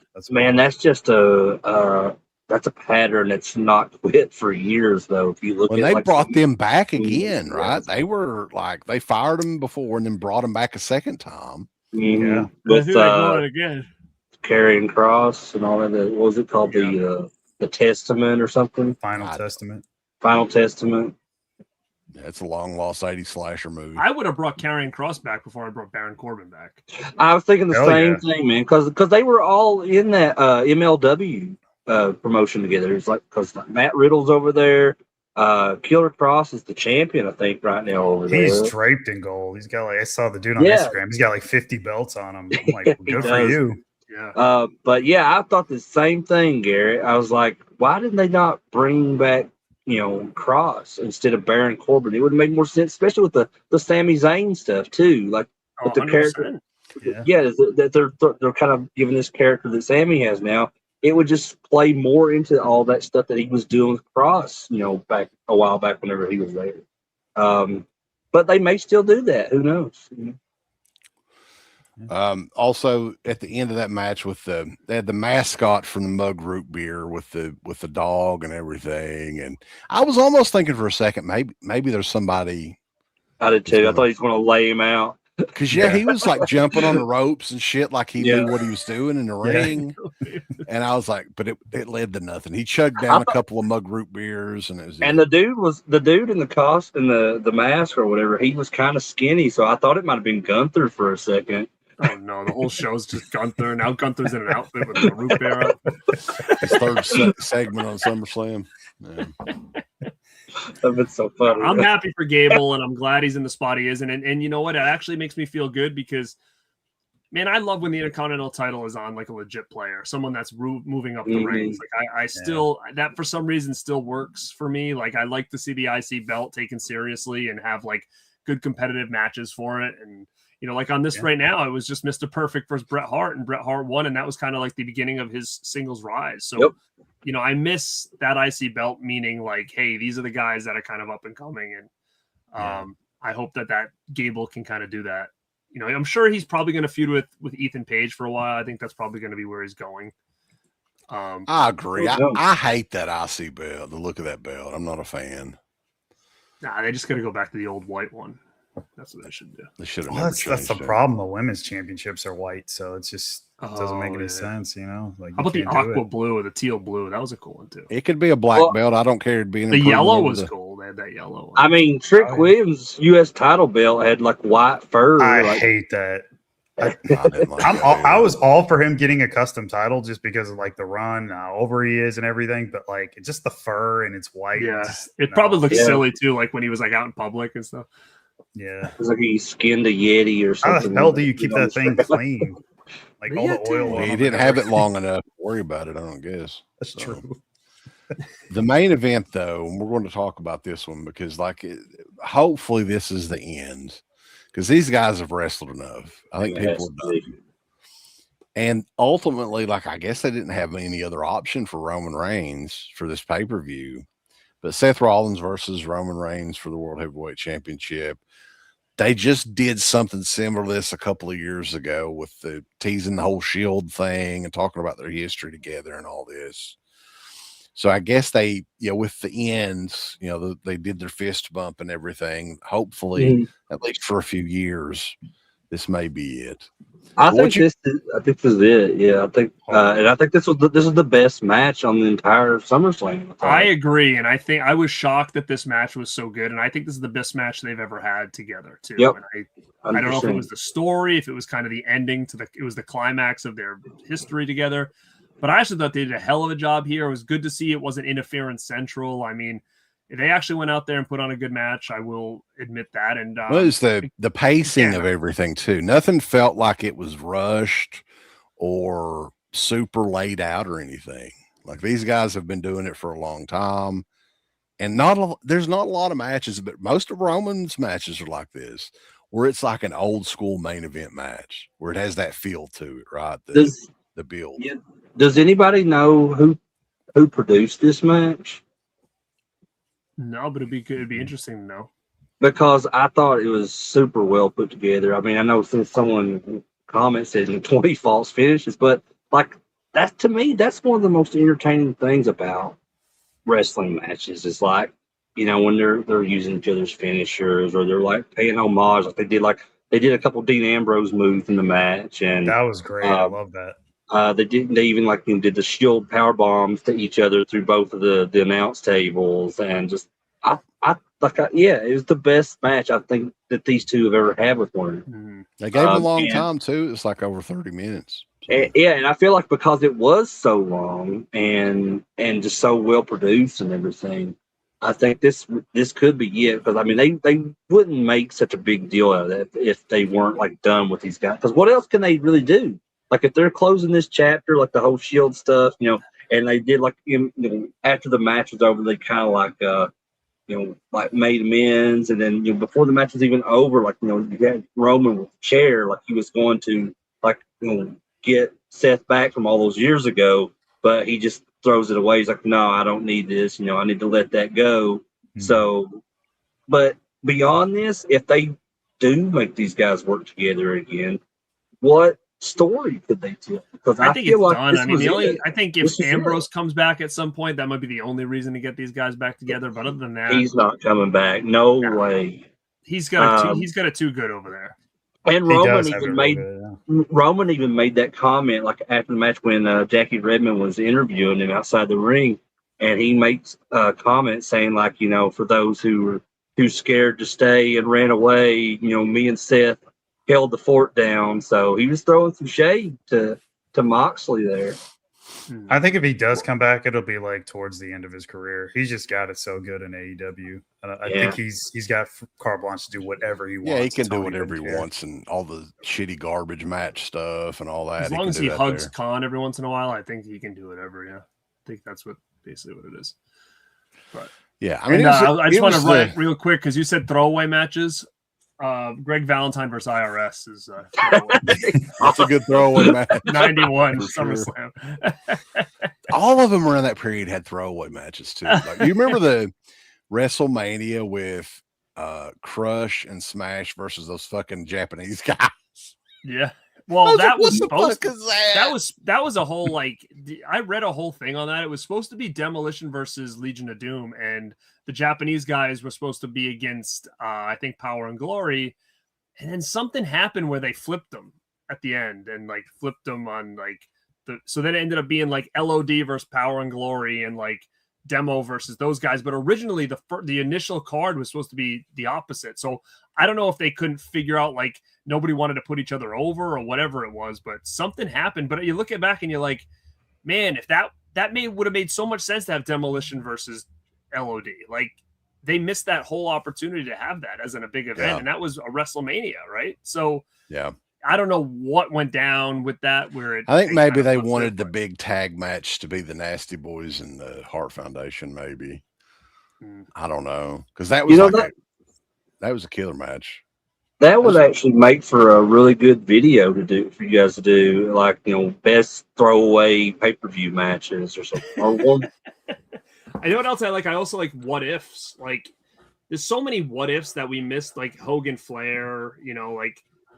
There's so many. I guess you can say Sting Taker. I never really found that to be a dream match for me, but like Hogan Flair back in the day was like, how did we miss that? Like, how did we not get that to work? And the same thing with Demolition and LOD. Like they were there together. They were at the same Mania. Like, how did this not go into fruition? And then it just crumbled. Well, that was the plan for sure. They'd hopped it up the summer before, from the summer before. But even Brett versus Hogan. Like, remember when I have that magazine where they promote that as like the SummerSlam match and then it just like vanished. And you're like, I actually kind of wanted to see that. They did. They only had one match from what I know, like Brett and Hogan. And it was actually on my birthday, September 28th, 1998 on Monday Nitro.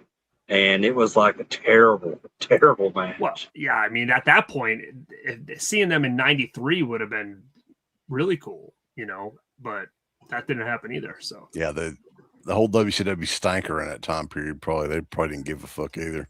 Did they already do the Dark Side of the Ring with Hogan in the Dungeon of Doom or whatever? Wasn't that one that was coming up? I don't know. I didn't know that. I don't remember that. Anyway, did you see where Taker was talking? Because you mentioned Sting versus Taker, and I see someone else saying it's in the comments, but Taker was saying that was a match that had been pitched to Vince by multiple people, but Vince never wanted that match to happen. Yeah, he said Vince didn't see the money in it or something like that. He just didn't get that's why so ridiculous. I mean, that's Vince in a nutshell, though. I mean, we could do a whole show just about the whole Sting in WWE. That'd be a show too, because that was just such a weird dynamic. It didn't work at all. The NWO helping Sting in his WrestleMania match was the fuck. It makes no shows sense. You how much Vince knew about Sting. He's like, I gotta send out NWO. What do we do with Waltman? He was in both groups. Yeah. We got some super chats here real quick. And this is a multi-stream. I don't think we mentioned. We've had over 100+ people on here all night. So it's on the Born to Be Rad channel, Stuntman Mark, and Crater Mania, as well as the Dead Pit channel. Go and subscribe to everybody, boys. Any advice on best movie Blu-ray stores in Austin? I'm guessing he's in Austin, Texas. I've never been there, so I don't know. And he's got another one here. Do you like the movie As Above, So Below? I remember it being okay. All right. Yeah. I thought it was okay. I'm claustrophobic in that kind of situation, so I don't really want to watch it anymore. So I really enjoy it. I have to go back to. I like it a lot. It's one of the better handheld horror films of the last decade. I remember it surprising me a little bit because I'm not a big shot, shaky cam found footage sort of guy. Yeah. Uncle Bill is okay, I think. He doesn't drink. He doesn't drink anymore. He just drinks peach drink like me. Drinks piss. Any theories on Bob Crane's murder? God, no. I don't have any theories on it. No. Bob Crane. Was that like the late 80s or something? Who's Bob Crane? Is he the one that was on Hogan's Heroes? Yeah. Oh, okay. Yeah. I don't really know a whole lot about that case, to be honest. I've heard people talk about it. Yeah, I've heard the name, but I don't really know anything on it either. He was like, I think he was killed in his sleep. He was murdered like in his sleep or And something. they never like that. found out what happened, or Yeah, they never figured out who did it. interesting. Favorite treasure hunting horror movie? I guess as above, so below. You just mentioned one with the previous super chat. That's kind of one. That's what they were doing in that the catacombs. Treasure hunting horror movies. How many treasure hunting horror movies are there? I don't know. Would you count the Goonies? I like the Goonies. I was going to ask the things like, no, I don't. I would say the Goonies, but Goonies is really Sloth is kind of like a monster, isn't it?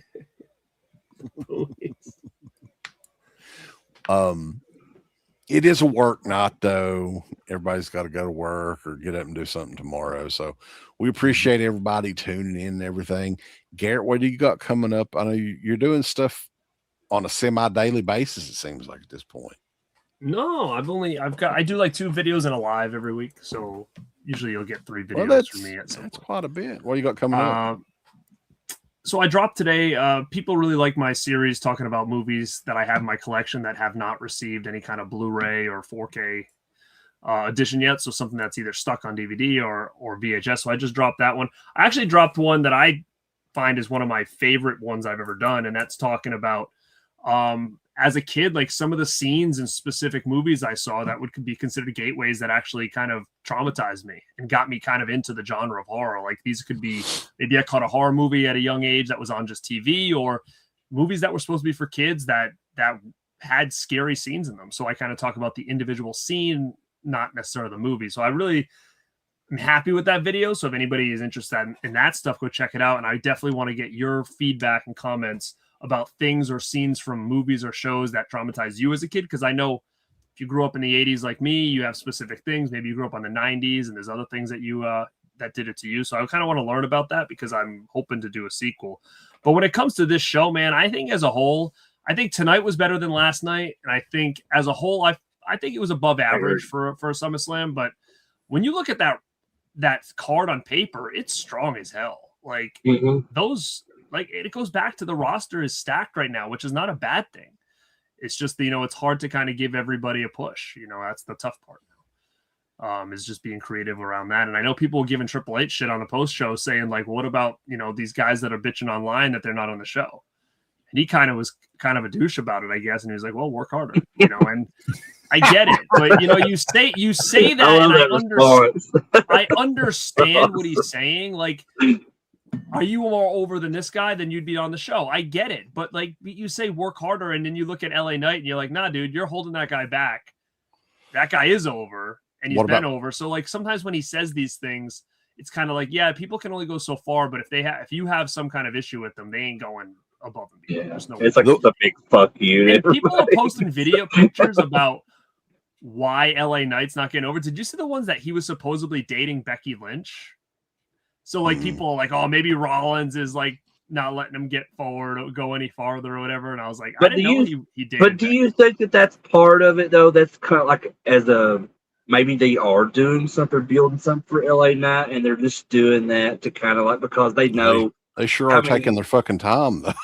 But guy's gonna be like 48. But you mentioned the picture thing with him and Becky Lynch. Like, do you think it's because they're aware of this? Well, hey, actually, now that Seth's back, he needs something to do. That's different, right? So who the hell knows if they start doing that? They could do the whole Macho and Ric Flair angle where he's like putting the fake pictures of him and Becky like the kids. We've got another one here from David. Favorite music group? That'd be a good one. What do you say, Garrett? I mean, you can't deny Def Leppard at the end of the day as a whole, but I mean, I don't know, dude. I'm a huge Queensryche guy and Skid Row guy, so I would say they're right up there for me. AFI is my favorite band, but as far as like favorite music decade, I gotta say the 80s. Yeah, me too. Yeah, probably 80s for me as well. Favorite band or music group? So many. I mentioned AC/DC recently on the last live stream we did, but I'm also a big fan of Deftones. I know that's kind of a jump I love in that. Yeah, they're great. So yeah, I'll go with those. Very cool. I mean, I don't really have one set favorite, but I listen to a lot of Iron Maiden, Black Sabbath, Dio, that sort of thing. Motorhead. I got my little 4-year-old nephew into Motorhead, oddly enough. Like that's all he He try to imitate Lemmy. Alexa, play Motorhead. And it's like, You should take a video of him doing the reenacting that Orton interview. Remember when he was talking about Lemmy, and it was like, have you seen that? That's been popping up on the internet where it's like, why did Randy Orton do this? And it was like him like in an interview or something, and they're like, oh, how is it being friends with Triple H? He's like, oh, great, he's a good guy. And it's like, how about Lemmy? And he's like, oh, it's awesome because Triple H introduced me to Lemmy. And he goes, and he like holds it for a long time, and it's like, and in the caption was, why did Randy Orton do this? And it was like, yeah, why the hell did he do that? It was weird. Have you not seen that clip? I'll try to find it, dude. It's so funny because you look at it and you go, yeah, what the hell was he doing? Like, why did he do that? And because he held it for like a long time, and it was like, okay. So funny. Crater, this is the first stream that you've had up on your channel since WrestleMania. Are you going to be making a comeback? At some point, yes. Right now, I'm just taking a very extended break from everything, just because I've just got so much other shit going on in real life. A lot of us do. So I've really not had time to really come up with any ideas or put anything together. And I've had, a few people reach out to me that follow my channel and like say, hey, do you want to do some more videos or you'll do the. Anybody hasn't checked out though the how I got into wrestling shows that you were doing. We've all done separate shows. Yep. And I love every one of those. Yeah, those are good ones. But yeah, I also just wanted to mention this because Garrett was talking about this, the overall of SummerSlam. Overall, I think I enjoyed, it for the most part. I think night 2 was much better than night 1, by far. Other than the Baron Corbin shit, but whatever, I could do it without that. But yeah, I think it was a good. Do I think it's a very memorable one? I mean, I think we won't remember this shit next year. I think the Seth Rollins and Roman match is probably the best SummerSlam match that they've had in a long time. Because I couldn't even remember whatever fucking happened last year. I don't think it's like it's the amount of wrestling that is out now is partly why. Because like back in the day, there was only like 3 or 4 events per year. 4 events a year, and then like us superstars and every week. Saturday night's main event every once in a while or whatever. And now it's like every week there's something, But Mark, what do you got coming up? What do you give your overall thoughts on the SummerSlam? Yeah, I mean, I actually enjoyed the show. Same gripes as everybody else. Didn't care about the Corbin match or the Bella Twins match and all that stuff. But yeah, I liked both main events. I don't know about all the table spots with the announce table thing, but at least in the Roman Seth match, like it made sense with the whole Shield powerbomb thing and the story they were trying to tell with the match. So that was fine. Cody Punk, I thought could have been a little bit better, but still delivered enough of what it needed to. I'm just more pumped for Cody and KO, Punk and KO. So we'll see where that goes. Looking forward to Raw. Want to see like the new storylines that emerge out of the show. Yeah, we'll see what happens with Cass. For all we know, he may come out and beat Gable for the IC title. So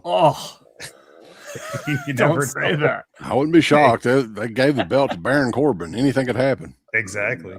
Raw's going to be in Iowa too, and it's just right down the road from where Rollins grew up. So, do you think they're going to do something special with him on Raw tomorrow? Quite possibly, yeah. I would think that they'd have to after the fallout from this match. Like they got to do something with him. Right. So.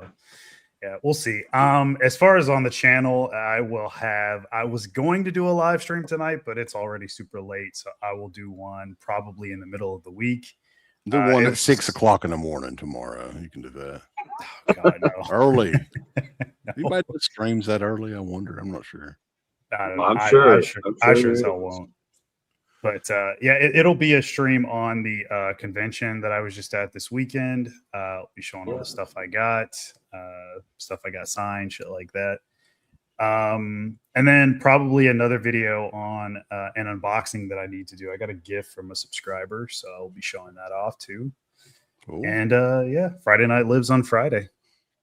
Awesome. The only thing I know that for sure we've got coming up is we had an early look at the new Eli Roth movie. We're going to be doing that review probably early this week sometime. And I think it comes out on Friday.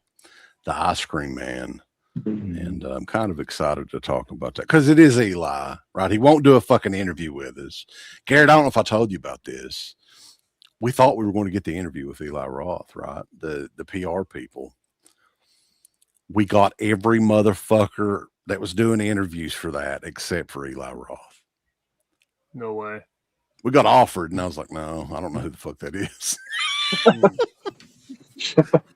But yeah. He's running. He's running from the pit. Maybe you'll get Spencer on there. Yeah, I want to hear that. I want to hear that interview. He would probably do it. You know, it's funny. I saw him today at the convention, and I went up to him and I gave him the Dead Pit promo card, and he's like, "Oh, I know these guys. They fucking hate us." And I was like, "No." I tried. Garrett, you remember when you met Eli? You said something to him like it's a work. Card. He wouldn't let me hold it up. Yeah. But funny thing is, Spencer, I told him, I'm like, no, it's a work. Like, it's, they're just playing around. Like, they'd love to have you on the show. And he's like, oh, I don't know, man. But he started doing the voice when he imitated you guys. What's funny is a lot of people were thinking that Sean just showed him that. And somehow he stumbled across it first, and he was telling Sean about it. Oh, okay. And I was like, what the fuck? How did he find that? But I don't know if he was like, I don't know. Somebody tagged him, maybe. Maybe he was looking for feedback on the song or something. Yeah, I don't know. But, he was super cool, though. But when I left his table after I was done talking to him, I turned back and looked. And he took the promo card, and he had a Sharpie. And he was, like, doing something. So I don't know what he did with it. Like, he was about to write. Yeah, he was about to write something on it. So. Probably drew a big dick in Bill's mouth or something. Yeah, exactly. That's what I was Uncle thinking. Bill like that. He sticks a dick in his mouth and smiles on a daily basis. But guys, it's been a lot of fun actually talking. I guess the next post show would be Survivor Series. Just one night. Old school, at least for this year. Until they move it. They move it 2 nights in Saudi Arabia next year. No. But guys, we appreciate it, and we will catch you guys next time. Big thanks goes out to our supporters over at Dead Pit on Patreon.com. You can get hours upon hours of great content, right, Uncle Bill? There's so many hours of content.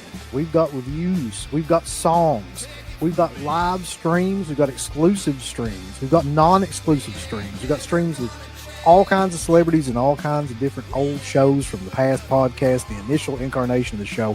All of that can be yours. Dead Pit on Patreon.com. Show us a little bit of love. Give us some money because we definitely deserve it. That Patreon page is so killer that you'll rub your bird to it on a nightly basis. It's that good. You won't be able to contain yourself. You'll have to jerk your bird out and go crazy. I mean, that's how much content that we have. So much content that it's massive, and it will massively smack you in the face. You'll play with your bird so much, pretty soon you'll be looking around for somebody else's bird to play with. Hey everybody, it's your favorite Filipino bitch, Miss Slapcoat Bud, telling you about shop.deadpit.com. Simply the best horror shirts. On TeePublic, there are others, but they all suck. And it's the best goddamn deal on horror shirts you will ever see. New shirts, old shirts, all the in-between shirts. God damn it, fools. Go over to shop www.deadpit.com. You ain't down with that. You can go to fucking hell.